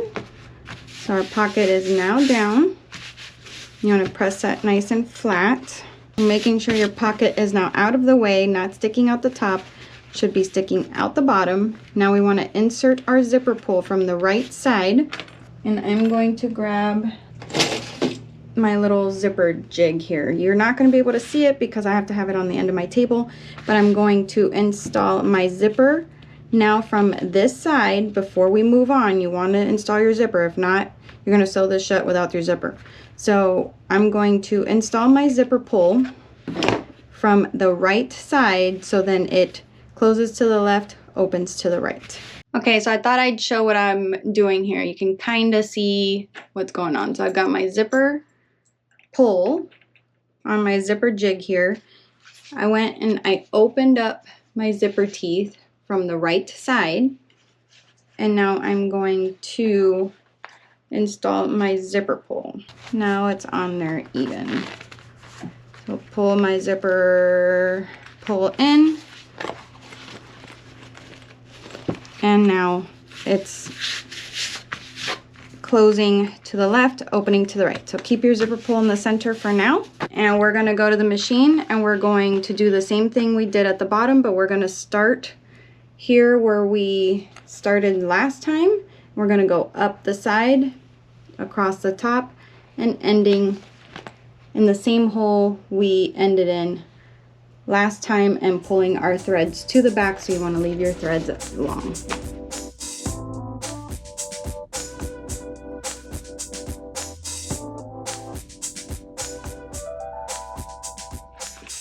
Alright, so I've gone ahead and finished stitching that. Now I'm going to pull my threads to the back, tie them off, and burn them, just like we've been doing so far. Alright, I've gone ahead and tied off my threads in the back. I also added a little bit of glue just to make sure, for some added protection, that they don't come undone, because that's a lot of pulling of threads to the back. So I added a little bit of glue. So now we have this cute little pocket, and there's our little pocket. So now we're going to sew up the sides and close up our pocket. My glue's still a little wet, so I'm kind of trying not to put my fingers in it. All right, so now we're going to take this to the machine, and we are going to lift up one side, and we are going to sew starting underneath the zipper teeth at a 3/4 inch seam, at 3/4 inch seam allowance. We're going to start right underneath the zipper teeth, and we're going to sew down to the end and back stitch, and then we're going to do the same on the other side. All right, so I've gone ahead and sewn my pockets closed. I thought it was strange that it was a 3/4 inch seam allowance. It's not. It's a 3/8 seam allowance. So do a 3/8 seam allowance, not a 3/4. I didn't even have room to do a full 3/4, so I knew that was kind of strange. So now we're going to trim down our pocket to about 1/4 inch. You're going to grab a lighter and melt the ends of the zipper tape to prevent any fraying. Our little zipper pocket is now done. All right, for this step, you will need your main lining piece. So the main body lining piece, your slip pocket piece, your trim if you have one. This is an optional part. If you don't have this, then you'll skip this part. And a fun woven label if you are going to sew one into your pocket. Now would be a good time to grab that so you don't forget it. And some double-sided sticky tape. So we're going to work with our slip pocket first, and we're going to turn it right side down. And this is where we've already made our 1-inch marks from the long edges. So this is our 9-inch edge, and we've already drawn our 1-inch lines, 1 inch in from the sides. So now we're going to grab some double-sided sticky tape. So here I have an 1/8 inch double-sided sticky tape, and right on the inside of this line or outside, whatever you want to call that. So it'll be on the other side of the line closest to the raw edge. So now peel off the backing on both sides, and we're going to fold our raw edges to meet that line. Once you have those folded, this is what you should have. And now we're going to fold our pocket in half so our raw edges meet. So we have these sides are folded in, and these are our raw ends right here. So we want to fold this in half so you see the right sides and you bring those raw edges to meet. I'm going to place a few clips just to hold it there. So if you want, you can take this to the iron, which I will do, and give it a good press so it lays nice and flat. And then we're going to baste this top raw edge closed. And now would be the time to add your tag if you have one. So I'm going to add mine right about there. And we're going to baste this top edge closed. All right, I finished basting that top edge closed, and now I've got 1/4 inch double-sided sticky tape, and I'm going to place double-sided sticky tape along this top edge that we just sewed closed. And you want to make sure that you keep it from your folded ends to keep it out of your seam allowance, and you're going to do this on the front and on the back side. All right, so tape is now on both sides of our pocket, and here is my little trim piece. And on your trim piece, you want to find the center. So grab a ruler and a marking pen, and you're going to find your center, which is going to be at the 1/2 inch mark. Draw your line, and then you're going to keep it wrong side up where you can see your line, and you're going to tear off the backing off the back side of your pocket, and you're going to line that up with that line. All right, so you're lining up this raw edge with the center of that line that you just drew on your little accent piece there. And now we're going to take off the double-sided tape off the front, and we're going to fold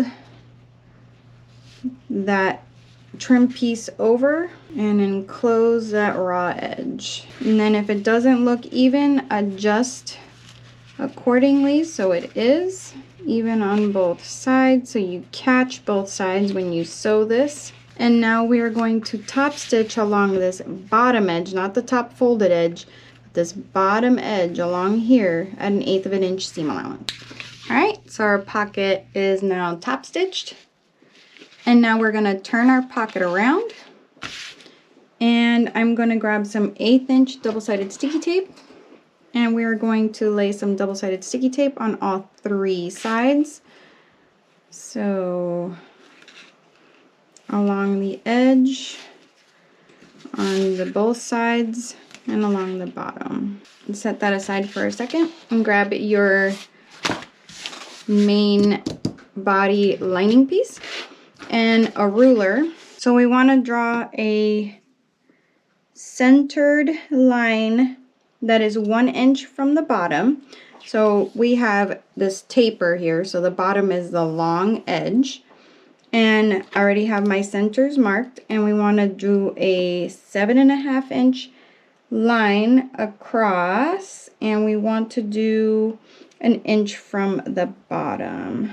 And you want to do a removable ink, so I'm not going to do that. I'm going to do an air erasing marker. So 7.5 inch line. So there's our line. Now we're going to move on to the next step. Now grab your pocket, and we're going to remove our double-sided sticky tape. Not remove our double-sided sticky tape, we're going to remove our backing from our double-sided sticky tape. I have my double-sided sticky tape removed, and we're going to line up our bottom portion of our pocket with that line we just drew. And now we're going to take this to the machine, and we're going to start on this top edge, and we're going to neatly back stitch, and we're going to stitch at an 1/8 of an inch seam allowance down this side across the bottom and back up, and neatly stop and back stitch at the top.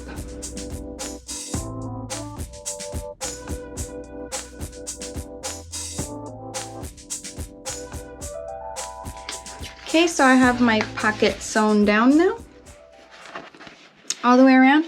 And if you choose, as the pattern states, you can divide your pocket and go ahead and do that now. I'm not gonna do that. This is a small enough pocket that I feel that I'm not gonna divide it. I'm not the biggest fan of dividing pockets for some reason, but if you want to, go ahead. But I'm gonna leave it like this. So I'm gonna move on to inserting some rivets. So I'm going to eyeball where that's gonna go. And you don't want to puncture your stitches, so you want to make sure you're right on the inside of that. And that looks pretty even to me. Make my holes with my rivet press and insert my rivets. All right, so I've punctured the holes. So now I will insert my rivets. On the back side, you want to secure your little rivets with some scrap Decovil light if you have some. So I'm gonna just make some holes with my hand tool here. And this is a great idea. I'm gonna do this from now on. This is in the pattern, and it's nice because it secures those rivets. My rivets are now secured. It's looking super cute. I'm loving this so far. And now we're gonna move on to the next step. So in this next step, we are going to be assembling our lining. So gather your drawstring, your upper and lower back lining pieces, your base lining piece, your back panel lining piece, and your main lining piece. And we are going to be working with our main lining piece first. We're going to set aside all these other pieces and grab your, I believe this is the upper main lining piece. I don't know, the longer one of the shorter. So there's a short one. This is for the back piece, and then this is for the main. So this is what you're wanting. Remove these pieces aside. So we're going to take this lining piece, and everything's nicely tapered. So we're going to line up this longer edge, and we're going to flip it right sides together, and we're going to line up this raw edge with this raw edge of our top lining piece. And you're going to clip this in place, and then we're going to take this to the sewing machine, and we're going to sew across this top edge at a 3/8 seam allowance. All right, I've got that stitched on. So now we're going to press this seam to the back side of the lining piece. So this back seam is going to go towards the lining. So that's where we're pressing that seam to. Okay, so once we have that seam towards the lining, so the seam's pointing down, we're going to go ahead and take this to the machine. We're going to top stitch along the lining side along this edge at 1/8 of an inch seam allowance. All right, so I went ahead and top stitched, and literally right as I was getting done back stitching right at the end, I ran out of bobbin. That is wow. I can't believe that I didn't run out of bobbin right there. It's great, yay! So now what we're gonna do is that we're gonna grab our back panel and the smaller upper lining piece, back lining piece, I don't know what you call that. And we're gonna do the same thing. So we're going to go right sides together. So the longer side is gonna meet up with this top raw edge, and we're going to clip that there. Then we're gonna take this to the machine and sew that at a 3/8 seam allowance. Okay, once we've sewn that at a 3/8 seam allowance, we're gonna do the same thing. We're gonna flip that seam allowance towards the lining, and we're going to top stitch along this edge at 1/8 of an inch seam allowance. All right, so I've gone ahead and finished top stitching. So now we're going to turn this back lining piece over to the wrong side, and here I have a ruler. And what I'm going to do is that I'm going to line up this left side and right side 1.5 inches in from the side. and then I don't want to go past this edge of this top lining piece. So 1.5 inches in is there, and I want the bottom of my ruler, the tip of my ruler, to be right at the edge of this top portion. So I'm right at 1.5, and the tip of my ruler is right on that tip. So the ruler is going to be slightly slanted, and we're lining up this edge of our main back panel along with this 1.5 inch line. The tip of my ruler is right on the edge of this top piece, and we're going to draw a line starting at a 1/2 inch up from this bottom portion. So my 1/2 inch mark is right here, and we're going to draw a line that is shy of a 1/2 inch, and we're going to do that on the other side as well. So I'm going to find my 1.5, so this is my 1/2, and I want that bottom to be right on that end, so I'm lining up this edge of my piece, and a 1/2 inch from the bottom I want to draw a line that is just shy of a 1/2 inch. Alright, so our markings are now drawn, and now you need to grab an X-Acto knife and something to cut on, or something sharp, and we're going to cut into these markings we just made. So the slits are now cut, and now we want to find the center of our drawstring.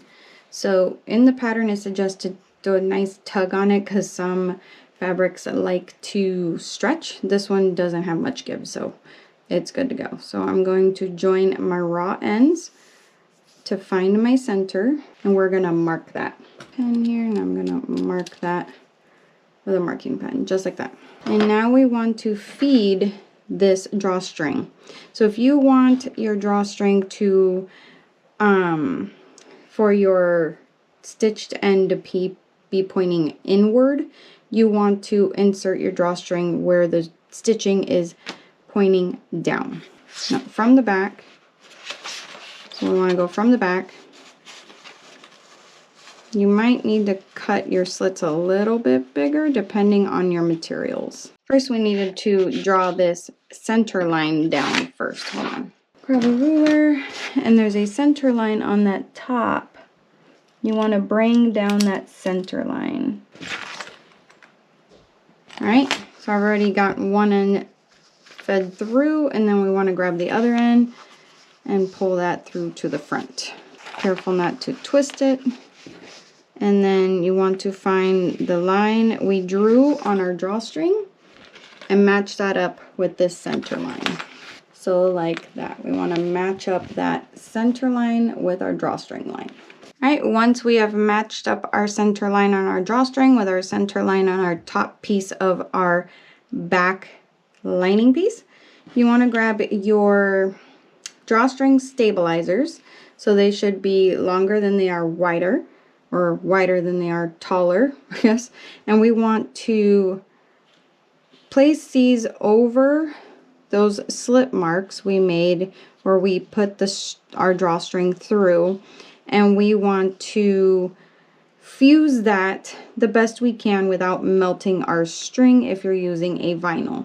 So I'm going to take this to the iron, and I'm going to fuse these two pieces over these two slits, and then we'll be back to continue to the next step.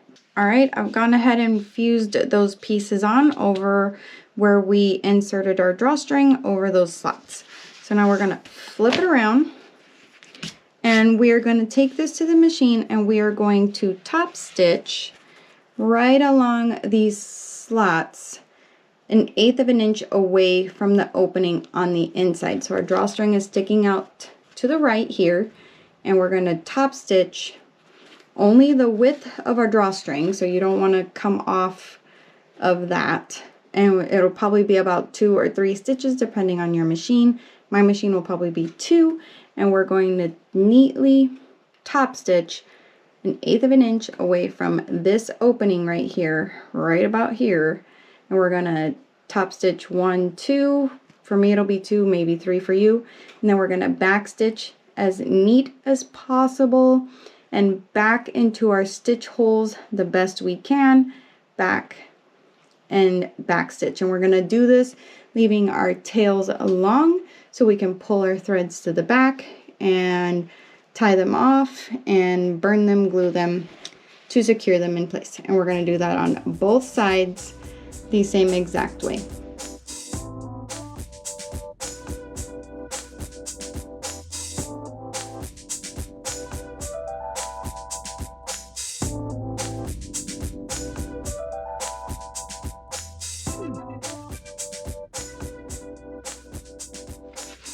Alright, so I got those stitched, and now we're going to pull these threads to the back. And we're going to tie them off, burn them, just like we've been doing. So just like that, and we're going to pull them to the back, knot them off, burn our ends, and secure them. So do that with both sides. Alright, I've gone ahead and tied off my threads and did a little bit of glue to make sure nothing comes undone. So now we want to grab our main lining piece, the one with our pocket, and our back piece. And what we want to do is we want to clip away our strings out of the way for the next steps. So now what we want to do is we want to turn this right sides together.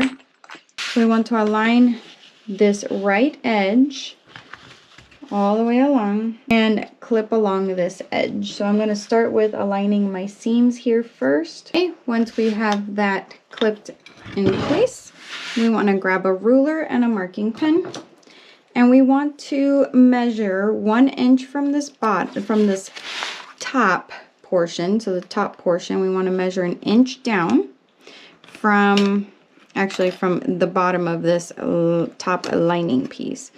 So we want to measure 1 inch down, make a mark. Doesn't matter how far in, just make a mark. This will be a guide for when we're sewing this seam together, where we will start to taper and keep going. So we want to make another mark at 1.5 inches up from the bottom. 1.25, not 1.5, sorry.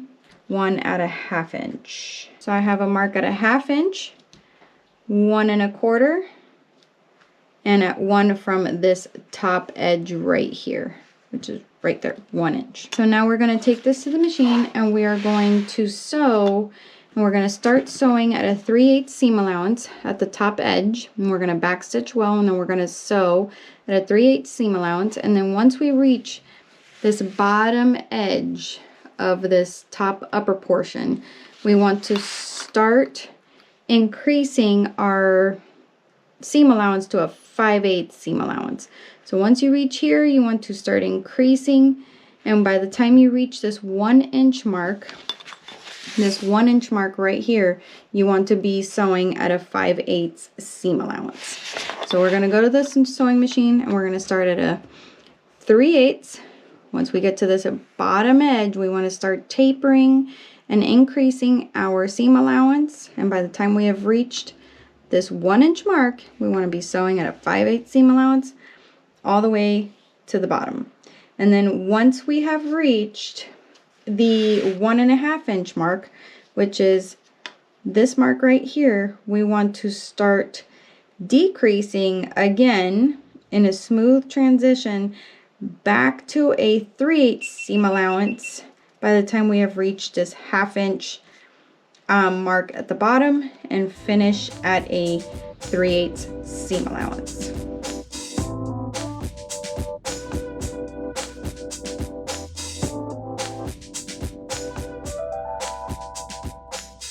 Alright, we've gone ahead and sewn that seam, and now we're going to do some clipping. So I've got my scissors, and right where we made these increases and decreases in our seam allowance, we're going to make some clips without clipping our stitches. So I'm going to clip right into my seam allowance, and this is going to help the seam allowance lay flat.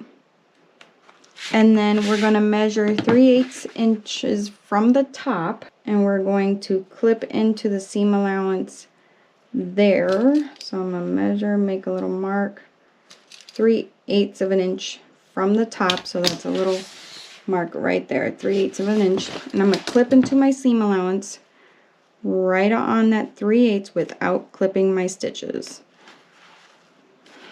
Okay, so there it is. So now what we're going to do is that we're going to flip this top portion that we clipped to the right, and then the rest of our seam allowance is going to go toward the back lining piece. So this little top flat portion goes to the right. The rest of our seam allowance goes towards the back lining piece, which is the part with our pocket and our drawstring.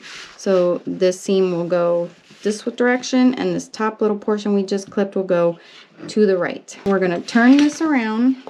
We're going to take this to the sewing machine, and I'm going to keep that little clip portioned towards my main lining piece, and the rest of our seam allowance is towards our back lining piece. And we're going to top stitch along this piece, the back portion piece, along this seam at 1/8 of an inch seam allowance.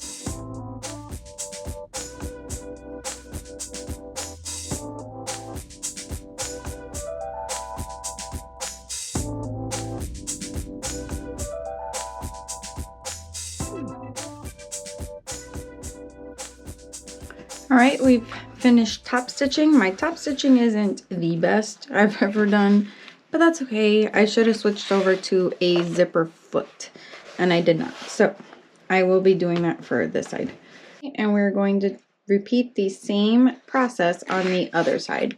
So I'm taking the other side of my panel here, and I'm going to join it with the other side of the back panel. And I'm going to line up my seams right here first.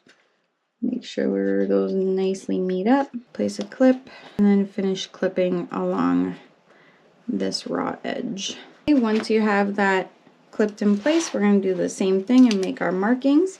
All right, so just like we did last time, we want to start at a 3/8 seam allowance at the top, back stitch well, come all the way down at a 3/8, and right before we get to this bottom edge right here of this top portion, we want to start increasing our seam allowance to a 5/8 seam allowance by the time we reach this 1 inch mark. And then we want to sew at a 5/8 all the way down till we reach that 1 1/4 inch. So right before we meet that, we're going to decrease back to a 3/8 seam allowance. And you want to make sure that this bottom portion especially is pretty accurate at a 3/8 seam allowance. So we've gotten our seam sewn. Now 3/8 down from this top edge. I want to make my mark. So like that right there. And we're going to clip into that seam allowance just like we did before. And same with where we started increasing. And we want to push this seam to the right and the rest of our seam towards the main lining. So just like that. So the main lining goes to the left, and this little portion we clip goes to the right. And we want to go top stitch this again just like we did the other side. And this time we're going to be top stitching in this tubular, in this tube. So we're going to have to go slow, and as we top stitch through, we're going to bunch up our fabric, make sure that our seam allowance is pushed to the right side the best we can, and as we go down, we're going to go slowly, bunch up our fabric as we sew and top stitch this seam.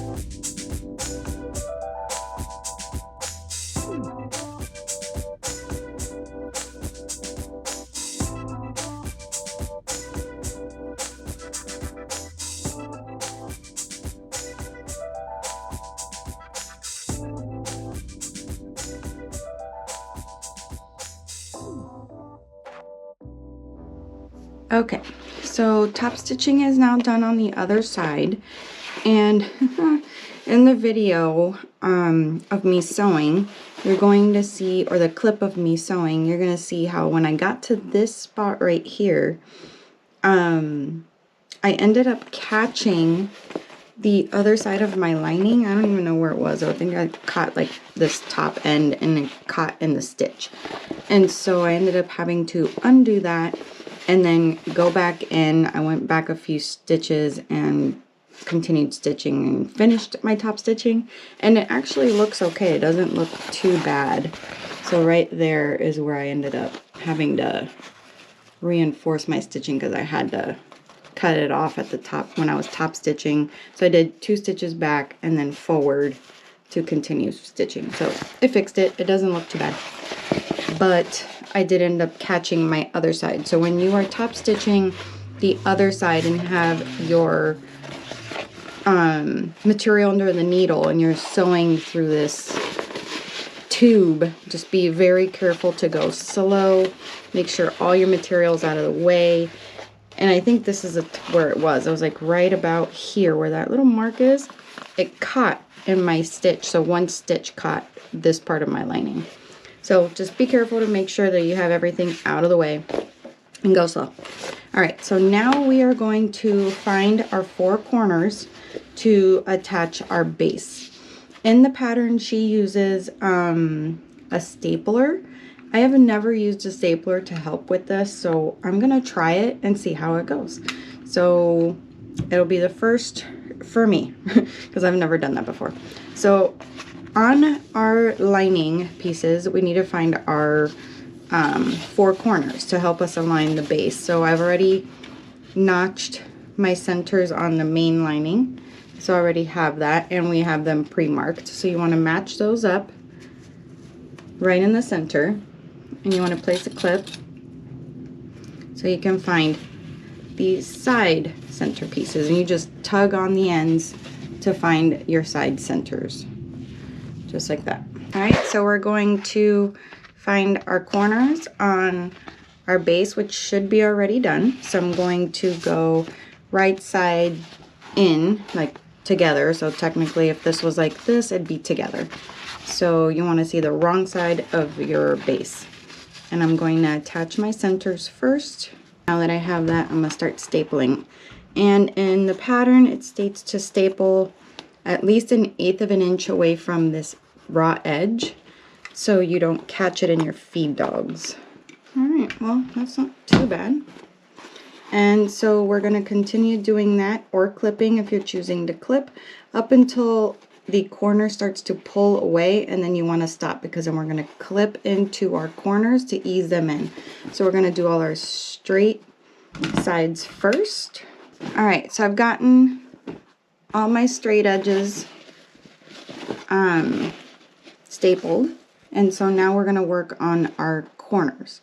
So grab a pair of scissors, and what we're going to do is that we're going to snip into our body, the lining body, not the bottom base, but the lining body around these curves. And we're going to snip into the waterproof canvas, or whatever it is you're using, about 1/4 of an inch to help spread the fabric so you can ease in this bottom corner.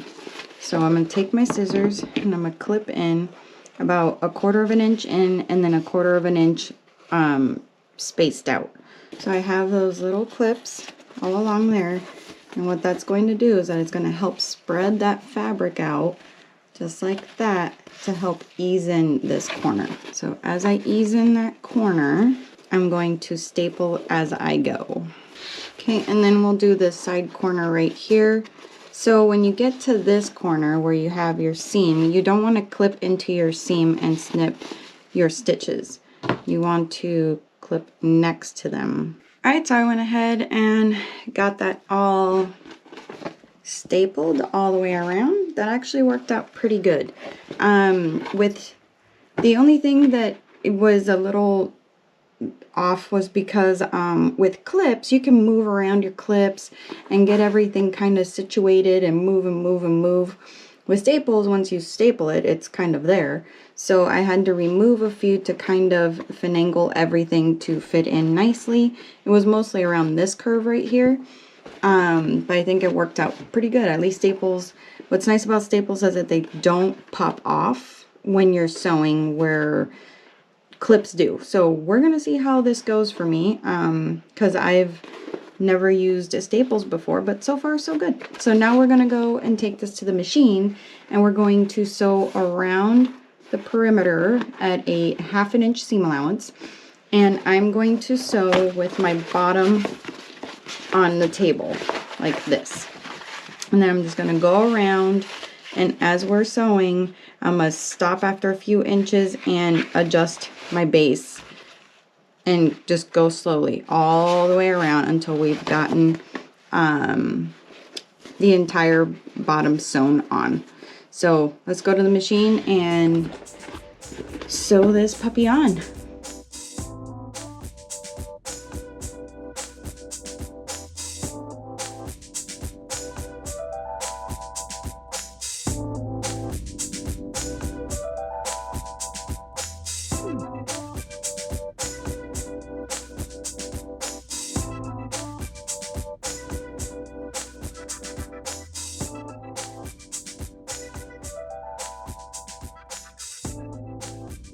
Alright, well that wasn't too bad at all.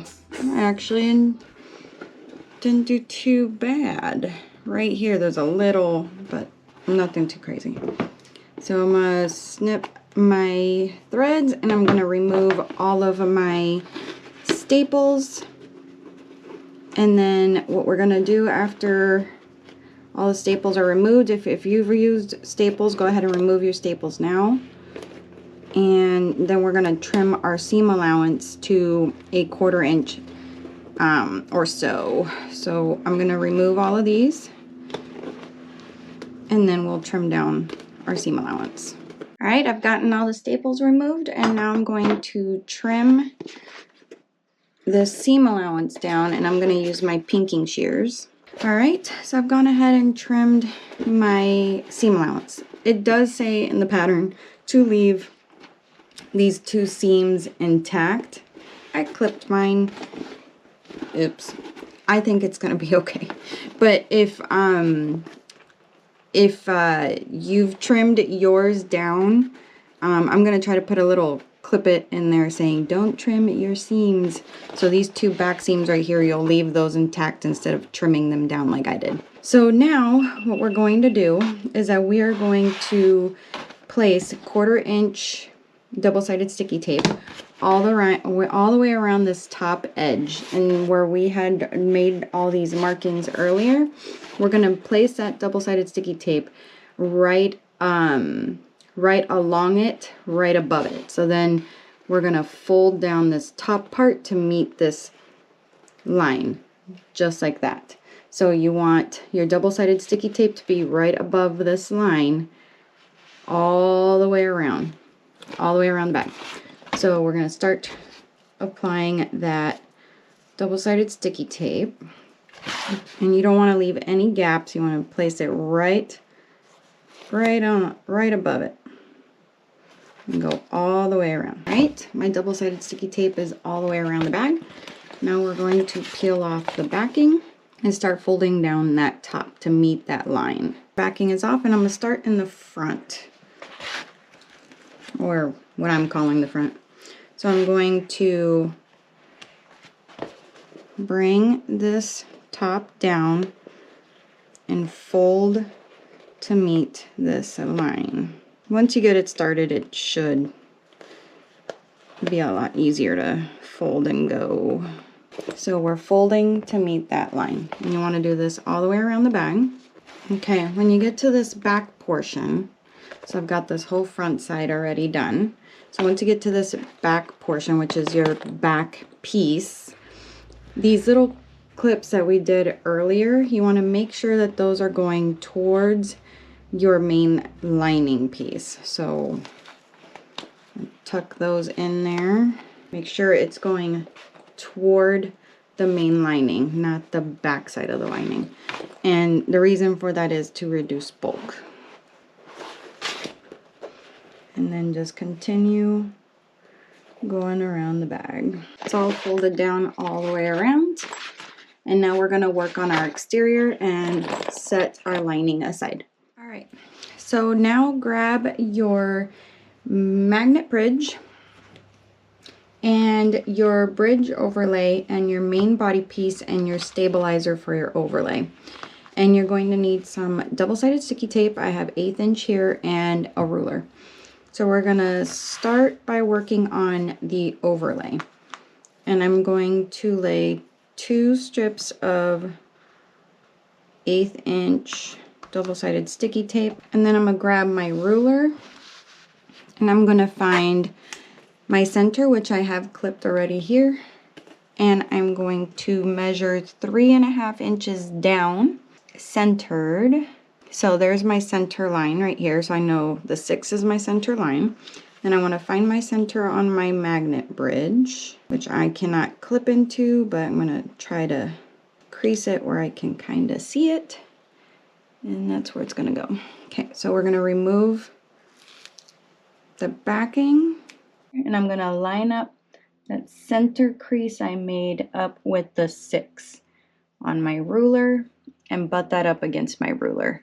So then my overlay is now centered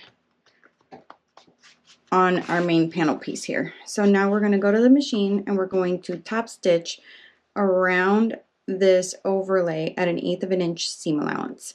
We're going to start with our tails long and we're going to pull them to the back, and knot them and then secure them. All right, so my stitching is done. Now I'm going to pull my threads, finish pulling my threads to the back. All right, I've tied my threads to the back, put a little bit of glue to secure them, and now I have a ruler, a marking pen, and a X-Acto knife.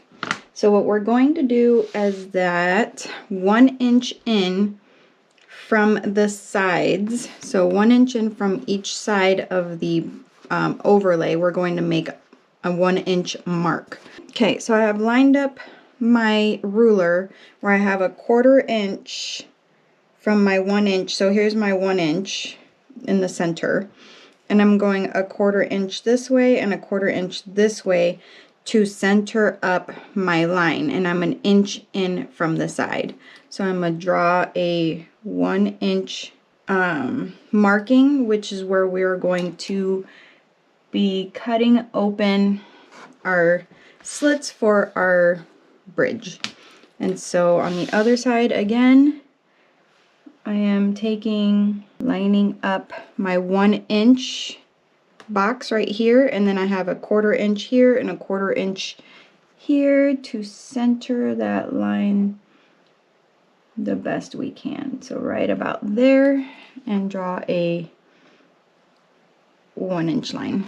So that's what we should have. So we are 1 inch in from the sides, and there's about 1/4 inch on this top portion and bottom portion after you draw that 1 inch line. So you should have 1/4 inch here and 1/4 inch here and 1 inch on both sides. So that helps you center these lines up. So now we are going to grab the X-Acto knife or something sharp, and we're going to cut into these lines. And you want to do that as neatly as possible because you will see these lines after you cut them. They're not going to be covered. And then we're going to put our bridge in through these slits. So our bridge will sit like this in the front. So that's how that's going to go. So let's cut these lines. Grab my little mat to put underneath so I don't cut through my table.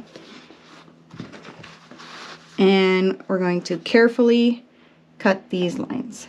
So now I'm going to grab a baby wipe so I can clean off my markings. Alright, so I've cleaned off my lines, and now we're going to turn our panel around and we're going to cut away the foam from this side. So not the center, but from the sides to reduce the bulk. Once we insert our magnet bridge here, it's not as bulky. So just try to trim away the best you can.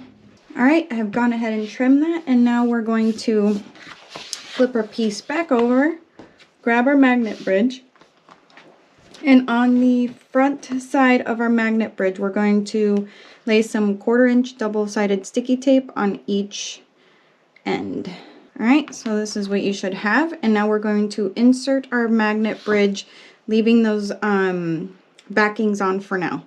So we're going to insert from the right side, and you may or may not need to make these slits bigger. We're just going to start with this, and if I need to make them a little bit bigger, I will work at it a little bit at a time. You don't want these slits to be too big.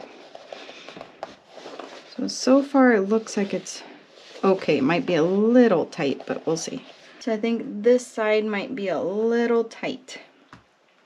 So I'm gonna have to clip in to this side just a tad. I think the other side's just fine. So I'm gonna clip into this side just a little bit. I feel like that looks pretty good. I'm gonna go ahead and pull this back out. And this is not something you're going to do, it's just what I'm doing because of the furries on this vinyl. And I'm gonna burn those because I am not going to be edge painting this. All right, so on the back side, the reason why these are a little longer is because you're supposed to have a little bit of a bump in the front. So when you align these with the stitch line, it allows your drawstring to tuck in behind this. So that would be why.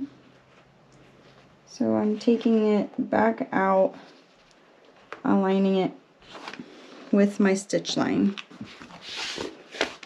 So then your magnet bridge kind of is lifted just a little bit, just like that. So then our drawstrings, when it's in the bag, fits right through there. That would be why. Clever. Okay, so now we're going to take this to the machine and we're going to top stitch on both sides of our magnet bridge, and we want to back stitch once or twice as neatly as possible at the beginning and go all the way to the end and stop here. So we don't want to go much past our magnet bridge and back stitch once or twice right here. So we want to start right at the top of our magnet bridge and right at the bottom of our magnet bridge, 1/8 of an inch away from this cut slit that we made. So 1/8 of an inch in, so right about here.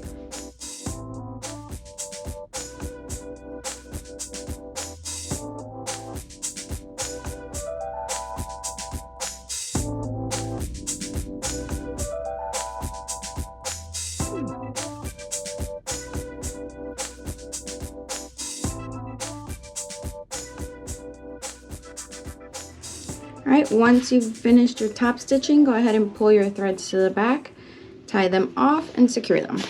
Alright, once you've gotten your threads pulled to the back and secured, tied off and secured, we're going to grab our Decoville light for our bridge overlay stabilizer, and we are going to fuse that right over that piece to secure it and to make sure that it's nice and stabilized. So this part will be a little tricky because it is raised on the other side because of our magnet bridge being raised just a tad. So try to stabilize, fuse it the best you can. If you can't seem to fuse it, you can use some glue to glue it down, and that would work too.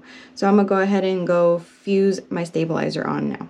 So once you've gotten your stabilizer nicely fused, I actually held mine. I probably shouldn't do that. It did get kind of hot. But I kind of moved my hand around on the bottom, you know, as I was pressing the iron to this to get it nicely fused. I did not burn myself, so no worries. I know I probably shouldn't do that, but it worked out. So now what I'm going to do is we're going to grab a ruler and a marking tool, and we're going to find our spots for our rivets, and we are going to go 1/2 inch in from the side and 3/4 of an inch in from the bottom. So there's my 3/4 and my 1/2. So right here I am at a 1/2 inch in from this edge of my bridge overlay and 3/4 in up from the bottom of my bridge overlay. So perfectly right on the edge, and then we're going to place a little mark right on the edge of that ruler to give us our placement for our rivets. So do the same on the other side. Okay, once you have your marks made, go ahead and make your holes to place your rivets. All right, once you have your holes made, go ahead and insert your rivets and set your rivets. All right, once you've set your rivets, this is where you would add a bag tag if you're wanting to add one to the front of the bag. She does a little handmade label, metal label that's pretty skinny, and she does it at 1 3/4 inch from the bottom centered. My label is a little larger than that, so I'm going to go, I think, 2 inches from the bottom centered. All right, my tag is installed. Looks nice and straight, and now we are going to move on to the next step. All right, so now we are going to assemble our exterior. So grab your back panel with your flap, your base, and your main panel piece. And what we're going to do is we're going to set the base panel aside for a minute. Right side up, sorry. And our back piece will be right side down. And we want to be careful because our straps are here, our webbing, everything. So we want to make sure that when we go to sew this seam, you are mindful that those things are there. So we are going to clip this in place along the edge. So we're going to meet up 2 raw edges on the right side, and we're going to clip this together just like we did with the lining portion, but we have a flap sticking out the top, so be careful to keep that out of the way. And now we're going to take this to the machine, and we're going to sew along this edge at a 3/8 seam allowance. So make sure that when we are sewing this, that you keep your straps, your webbing out of the way, go slow, make sure these things are sticking out of the way. You do not want to catch that in your seam. And once you get to your strap connector part, so my strap connector is from here to here, after we've sewn the full line of stitching at a 3/8 seam allowance, you want to go back and do another row of stitching just over the connector piece to the right side of our 3/8 seam allowance stitching, and just do another row of stitching right along that first row of stitching just to further secure our strap connector here. All right, so let's go to the machine.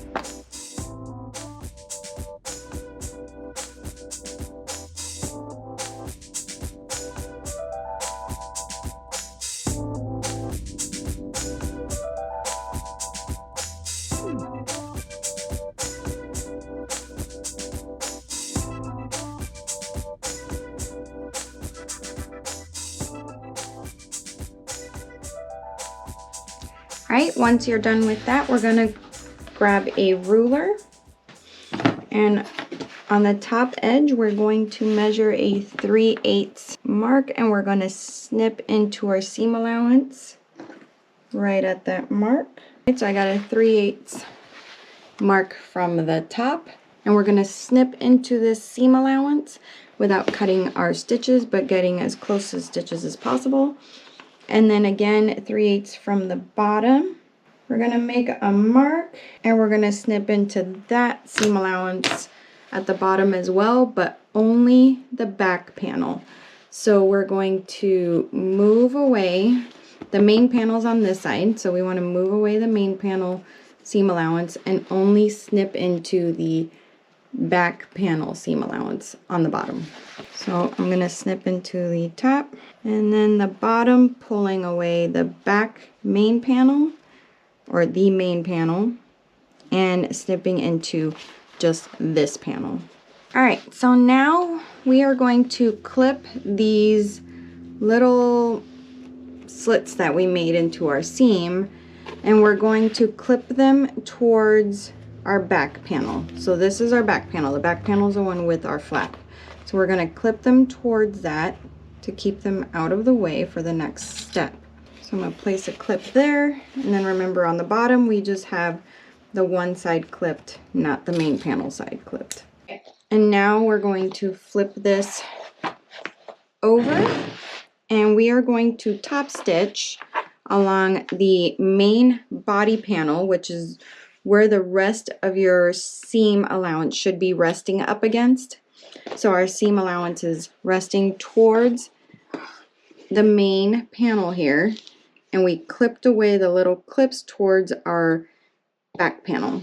Okay, so when we go to top stitch on the main side, we want to make sure that we're not catching these little snips that we made.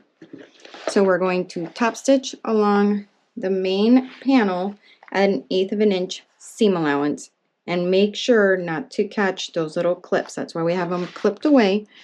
All right, top stitching is now done, and I switched out to a zipper foot so I was able to top stitch as straight as possible on here, and I'm happy with the way it turned out. Now we're going to flip our bag around, and we are going to do the same thing we did on the other side, and we are going to match our other side of our back panel to our main panel, and we're going to clip, and we're going to take this to the machine and sew it at a 3/8 seam allowance, just like we did on the other side.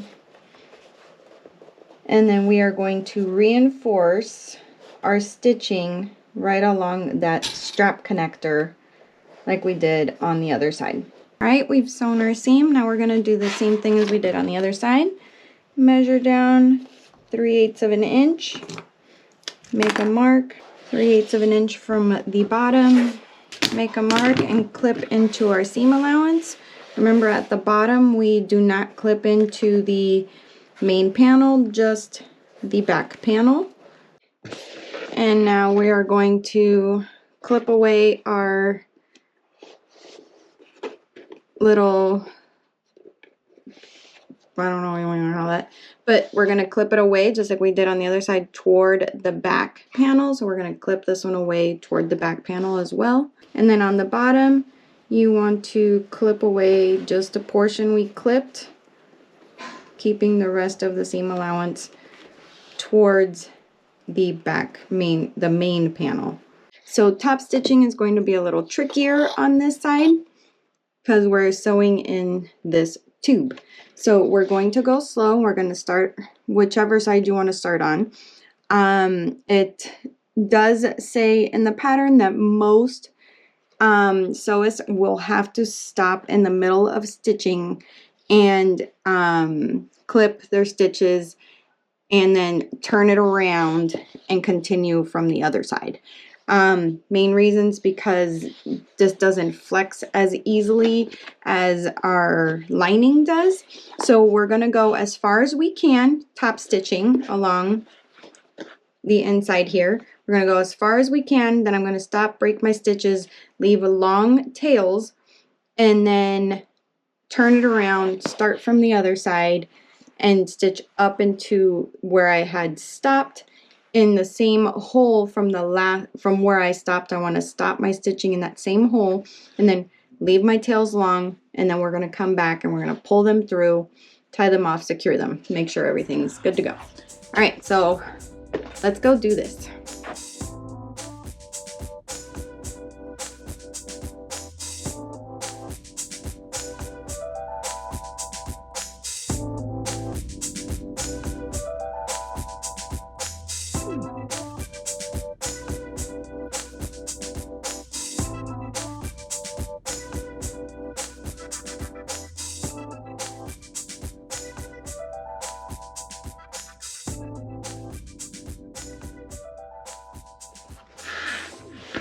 Alright, top stitching is now done, and now I'm going to pull my threads through to the back, All right, once you pull your threads to the back, go ahead and tie them off, secure them, put a little bit of glue, and then we are going to attach our base. All right, so now we are going to find our centers. My centers are already clipped on my back panel and on my front main panel, but I need to find the side centers of my sides. So I'm going to clip together my centers on the main and back, pull the fabric all the way to the end till it comes to a point, make a small little snip, pull our fabric on the other side till it comes to a point, and snip. Alright, so now we have our 4 centers marked, and now we're going to grab our base panel and we are going to turn it wrong side up, and we're going to match up our 4 corners first. We are going to do this the same exact way we did the lining. We are going to clip or staple along the straight edges on all 4 sides first, and then we're going to leave our corners for easing in last, and then we're going to clip little 1/4 inch slits onto our corners to help ease in these corners, and then we'll clip those in place or staple them. I'm trying to stay as accurate as I possibly can. Alright, I got my first one. And I'm going to continue doing this all around until I have all my staples on all my straight edges. Alright, all my 4 corners are now stapled. Now I'm going to continue stapling along my straight edges. So go ahead and do that, or clip, and then we'll come back for our corners. Alright, all my straight edges are now stapled, and now I'm going to go and cut my little 1/4 inch marks along the panel, not our base. So you want to cut on the panel side. So just like that, you're making little snips on your corners. Alright, I've got my snips in, and then you want to just ease in that corner. So see how that like spreads out the fabric? So you can ease in that corner nicely. So I'm going to start stapling, and then I'm going to do this to all my other corners.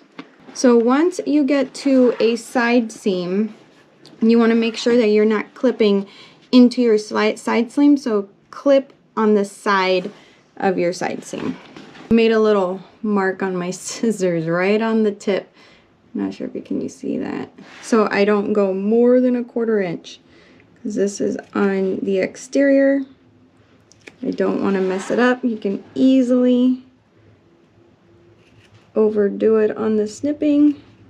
Alright, all of my staples are now in all the way around, and now we're going to go to the machine and sew our base on at a 3/8 seam allowance.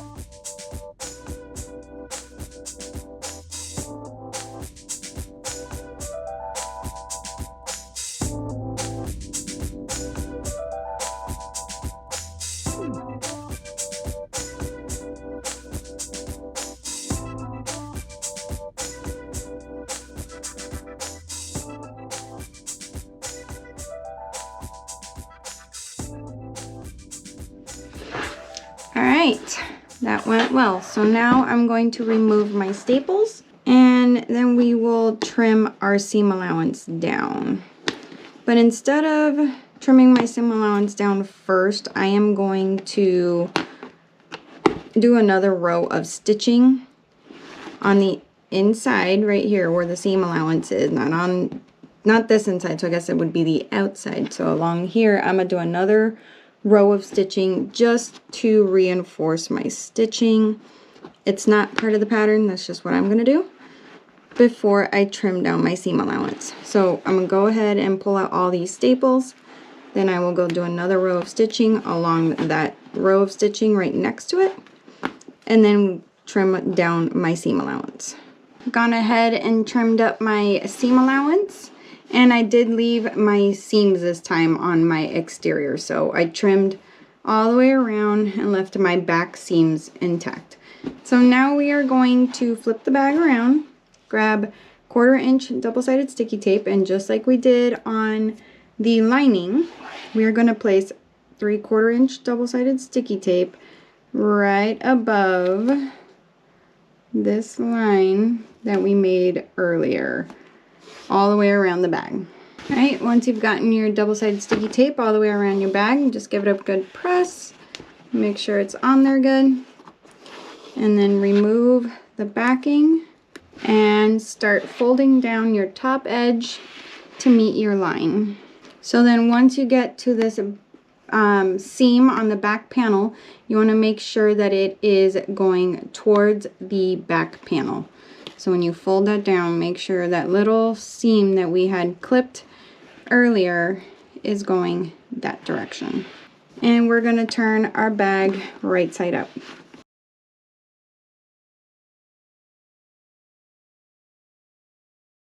All right, poke out all your corners.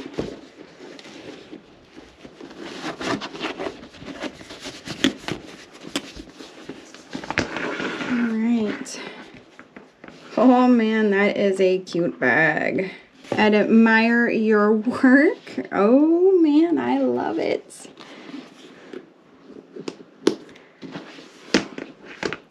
Oh yeah, that is so cute. I love that. And the bottom looks great. Yeah, I really like the staple method. That worked out really well. All right, so we are now going to grab our lining and we are going to move on to the next part of our bag, which is final assembly. All right, so now we are going to grab our lining and we are going to place the lining inside the bag. So your lining should be wrong side out and your bag should be, your exterior should be right side out. So I'm going to place my lining inside. And I'm making sure to match up my back panel piece with my back panel piece. So you should have your zipper on the back side. Your zippered pocket, I guess.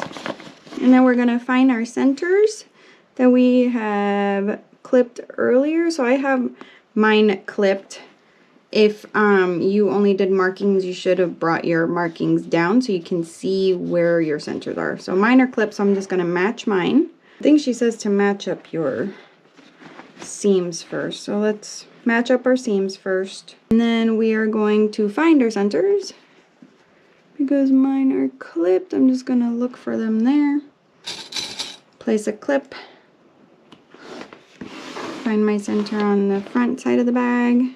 Alright, and now we're going to finish clipping all the way around. And she says you want your little gaps in between the lining when you put the clips in to be pretty even all the way around. Alright, I got the top of the bag clipped and these seem to be about even. She says that in the pattern that they're supposed to be that way.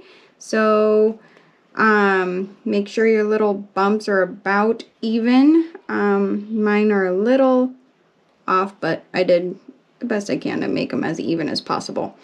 Alright, so now we're going to take this to the machine and we're going to top stitch.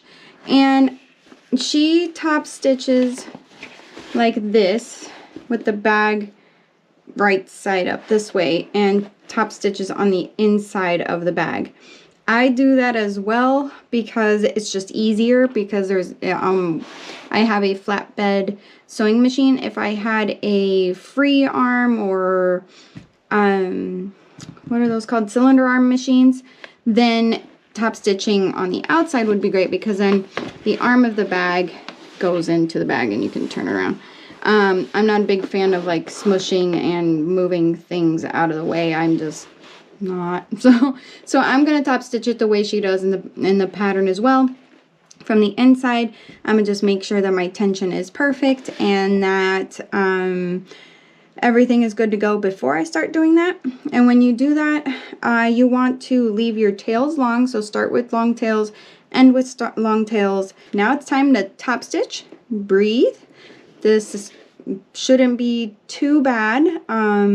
Just go slow, hand crank if you have to over any thicker seams, and let's do this.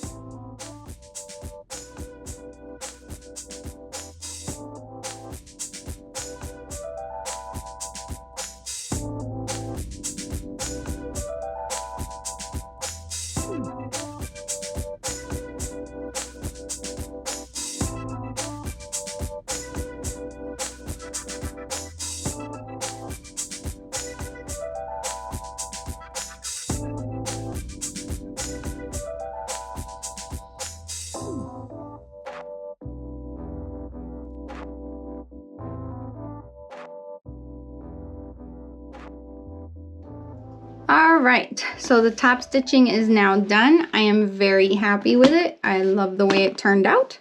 This bag is looking amazing. Love, love, love this bag. So now we are going to do our grommet installation. So you're going to need a ruler and a marking tool. And we are going to start from this back edge seam. So here's the back side of my bag where our straps are. So on this back panel, we're going to start on this, from this seam, we are going to measure with a ruler. And we're going to measure 5/8 from the top edge, starting at that seam. So I have my ruler lined up with that seam. And I want to find 5/8 and mark a dot at 1.5. So here I have holding, it's a little interesting to hold, but I'm marking at 1.5, and then at 4, and then we're gonna keep going around. So I'm at 4. I'm gonna go with a smaller ruler just because it's a little easier. And then 7 3/4. So 7 3/4. So it's 1, 2, 3. On the other side.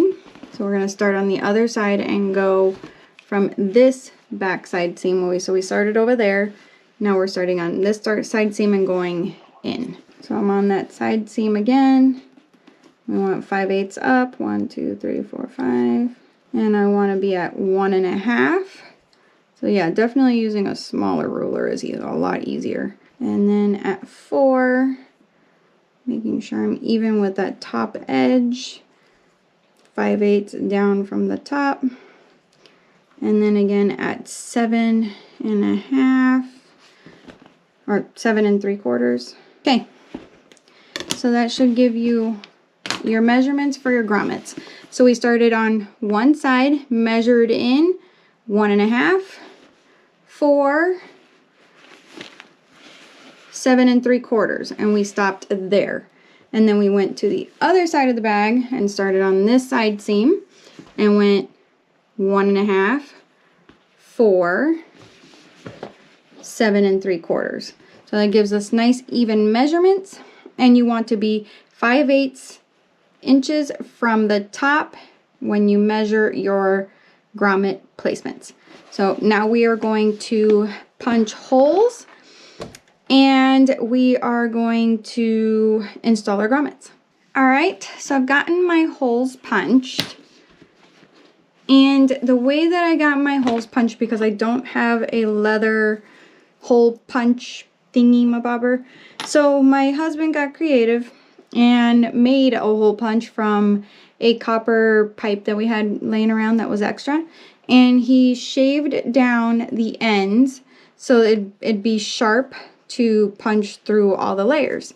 So what we did is that we put a block underneath, used the hole punch, and he hit it really hard up against the block to get through all these layers. There are quite a few layers in there. It's pretty thick, I would say. So whatever you use, make sure it's nice and sharp. So that's what we used. And I decided to use a grommet that's the screw-in grommets. So these little screws come out the back, and they are the world's shortest screws.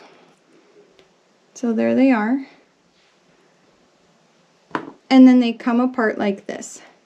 So there's the little section that the screw goes into, and that's the back side. So the holes that we made were 1/2 inch holes, not quite big enough for 5/8 grommets. These were the only size I could find, so these are the ones I bought. So I am needing my husband's help to install these, so I cannot record it. It is really hard on my hands to be able to do both at the same time and line up the 2 screw holes that I have to hand punch next to the holes. So after I made the hole, I went ahead and on the side that the screws go into, these little screw hole parts, I don't know what that's called, I colored with a pen along the edge like this, so I can tell where to punch my holes. So it kind of gives me an idea of where I need to punch that hole. I lined it up, went like this, and I pressed. So then now I know where I'm going to hand punch the holes for my screws. So it left little markings. So then I use my hand punch. I punched the holes for my little screws to go through. But that portion, because I have to have it line up perfectly and then push in the backside so they perfectly seat together, it's very hard for me to do that and then install the screw at the same time. So my husband is going to help me install the rest of these, but I thought I'd explain the process if you do choose to go with a screw-in grommet.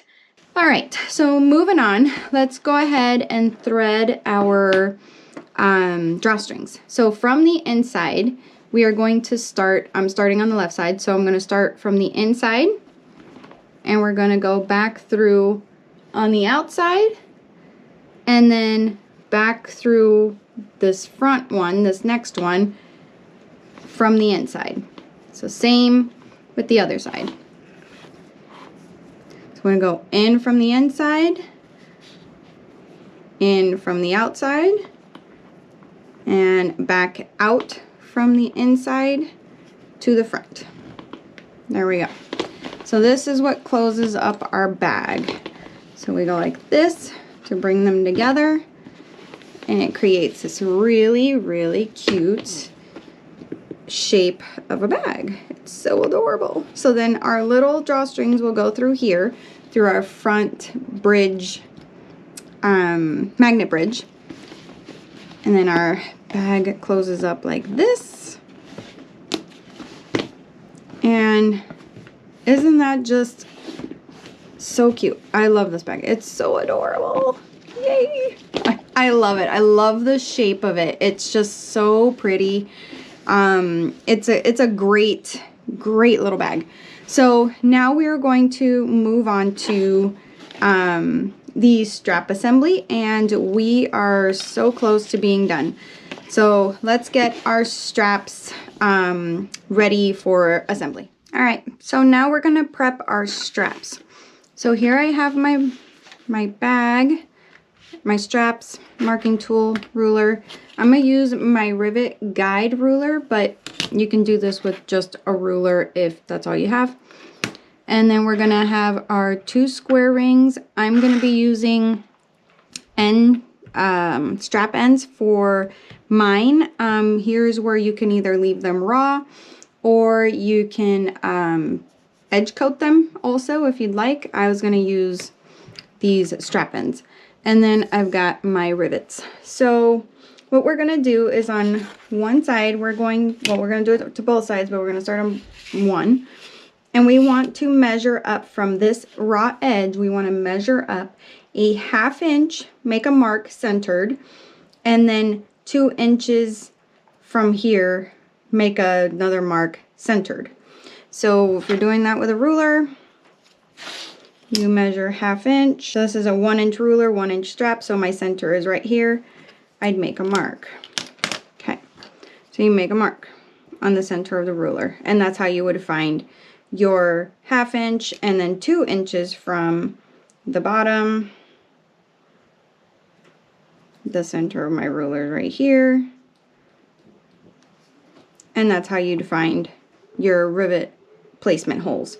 I am using the strap ends, so I'm going to use slightly different measurements, just a little bit to give me a little bit more room to work with my strap end and my rivet going right there. So my strap end I feel would be a little close to that hole, so I'm going to change up the measurements just a little bit. So I'm going to grab my baby wipe and I'm going to measure the measurements I'm going to use. But that is how you will find your measurements according to the pattern on both of your straps with a regular ruler. All right, and now we will punch our holes. All right, and the holes are now punched. So now we are going to grab our rectangle rings, slide it through, and then we're going to fold our, so we're sliding our rectangle ring facing upright, and then we're going to fold that under, and we're going to match up our holes and set our rivets. So I'm going to say the easiest way is to insert the rivet on one side and then find that hole using the post, right? And then place your rivet, and then we're going to set them. But I'm going to do the same to the other side before we set. All right, and now I'm going to place my strap ends on mine. That's why I changed my measurements, was so I can clear that rivet. So if you're doing strap ends, this is how you would do it. You want to make sure that you can clear that rivet that goes there. So just bring it up by 1/8 of an inch. Here's my little screwdriver, little screws. See, these are also teeny tiny, but at least they're longer and you have more to work with there. And then I'll just screw on the little screws. You can strip these pretty easily, so I don't use the power part of it. All right, and then I'll just clean off that glue off of my hardware a little bit later, but that's how you install a strap end. Do the same with the other one. And that's how that should look. Very cute. All right, so now we're gonna work on our webbing. So I'm gonna flip my bag over, move my straps out of the way, and I'm working with my webbing. So here I have my webbing facing up. So here's the side of my webbing. So this is the right side of my webbing. So we want to make sure those stay nice and straight. And what we want to do is that we want to make some markings. So you're going to make your first mark. I'll use a ruler just so you can see what I'm doing. We're going to do one mark at a 1/2 inch from the bottom. Again, centering it. That mark right in the center. That's not going to work because it's not, you're not going to see it. All right, so we got a 1/2 inch. Make a mark. And then we want to do another mark, 1 3/4 inches. Make a mark centered. And then our next mark is at 3 1/4. So that's where your marks should be. So we want to do the same thing on the other side. Okay, so here I have my rivets and my sliders. So we're going to insert the slider from the right side of our webbing. So you should see your little dots. So you're going to insert it and then go around the bar out the bottom. Do the same thing on the other side. And now what we're going to do is that we're going to grab our straps. Here's my top strap. Here's my webbing strap. And we want to insert the end of our webbing through the top. And you're going to go up, over, under. And if you flip it, you should see your bar. So you want to move your webbing up just a little bit to slide in your end of your webbing through that bar, up and over the bar, just like that. So this is what you should have. So your webbing's up and over, and you're going to create a loop over that bar. So then this is how you adjust. If you cannot adjust it, then you don't have it correct. But the part that goes through your rectangle ring is a part that should be looped over that bar. So that's how it should look. So that is the bar. There's your webbing. The webbing came up under and over the bar. So this is how you adjust your bag. I always do this to make sure I've got it right before I go punching any holes into my webbing. So for now, I'm going to put a clip there and do the other side. All right. So this is what we have. And so now what we're going to do is take our clip off. So this little portion that we have folded up has our markings, which I don't know, I don't find them all that helpful, but you can match them up like this. So it's going to be right about there, and you're going to fold this top portion down up close to the bar and tuck in your raw end. So that's what you should have. So right there, I'm going to place my clip because that's where we are going to set our rivets. Maybe I was supposed to make the holes on the other side. I don't know. Make a mark right about there. You can really eyeball this portion. I don't know. The markings aren't all that necessary. So I'm going to go ahead and make a mark there. And I'm going to just go ahead and set my rivets now. So I've got my rivet in there, and everything is working the way it should, and that's what you should have. All right, let's move on to the other one. So our bag is now complete. Nope, no, not yet. Almost done. We need to work on our little magnet drawstring slider thingy. I don't know what this is called. And then add our little ends to our drawstrings, and then we are done. Okay, so I lied. We have 2 more steps before we get to our drawstring slider. Yeah, I keep getting ahead of myself. So, all right.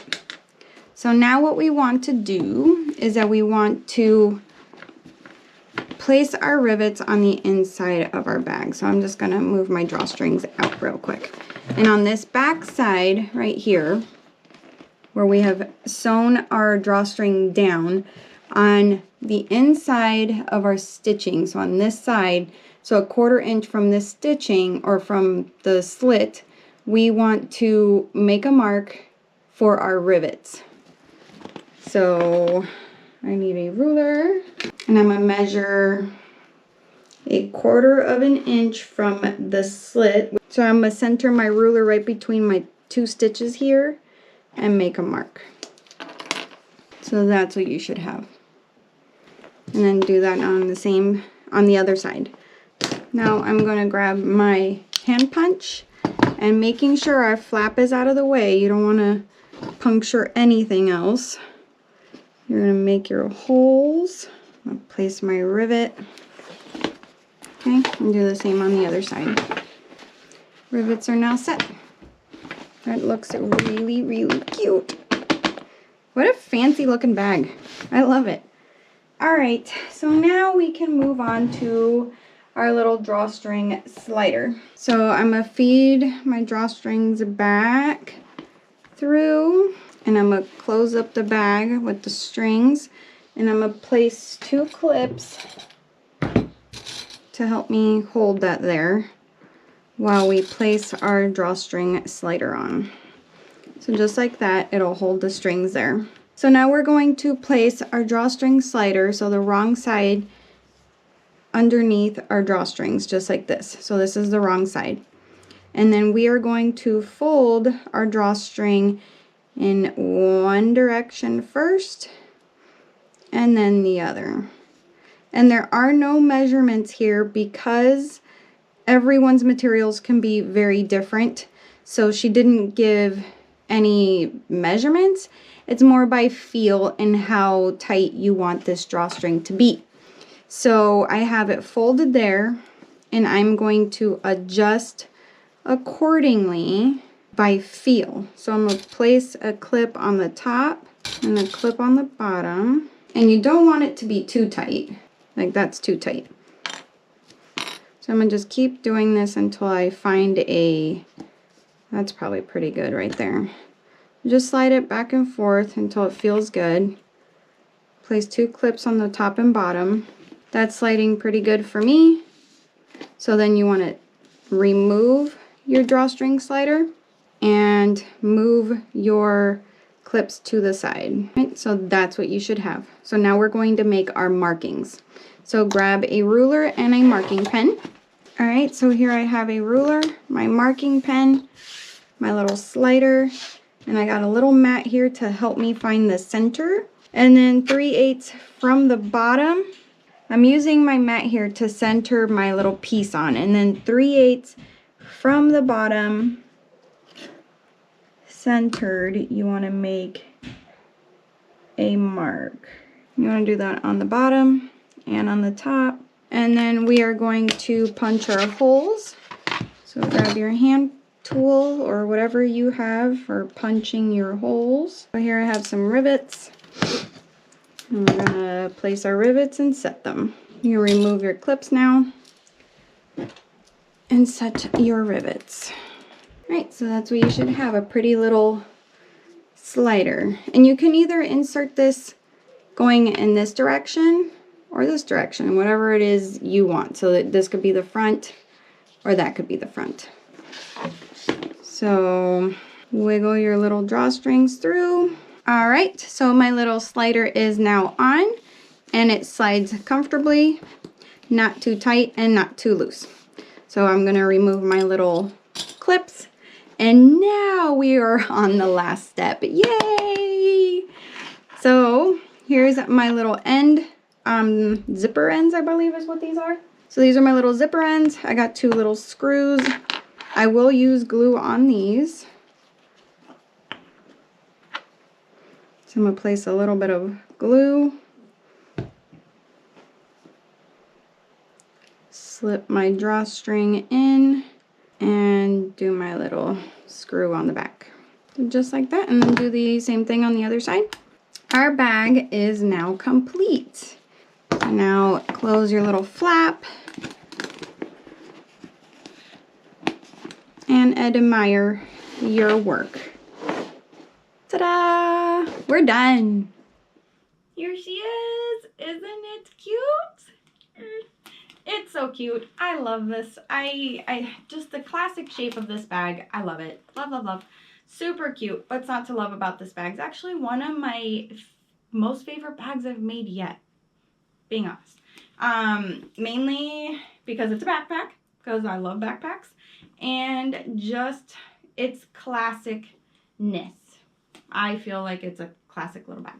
So, one of my faves, top 5. So, I would like to know how it goes for you if you make the bag. Any thoughts, any questions, anything you'd like to say, go ahead and leave it down in the comments below, as long as it's nice. And if you haven't already, please consider subscribing and giving the video a like. That way I know what I'm doing is right with what you guys are wanting to see. And if you have any bags that you would like me to try, you'd like to see me do, go ahead and leave that down in the comments below. I read all of them and I get back to them all. So I'd love to hear what you guys have to say. And thanks for being here, and see you next time. Bye.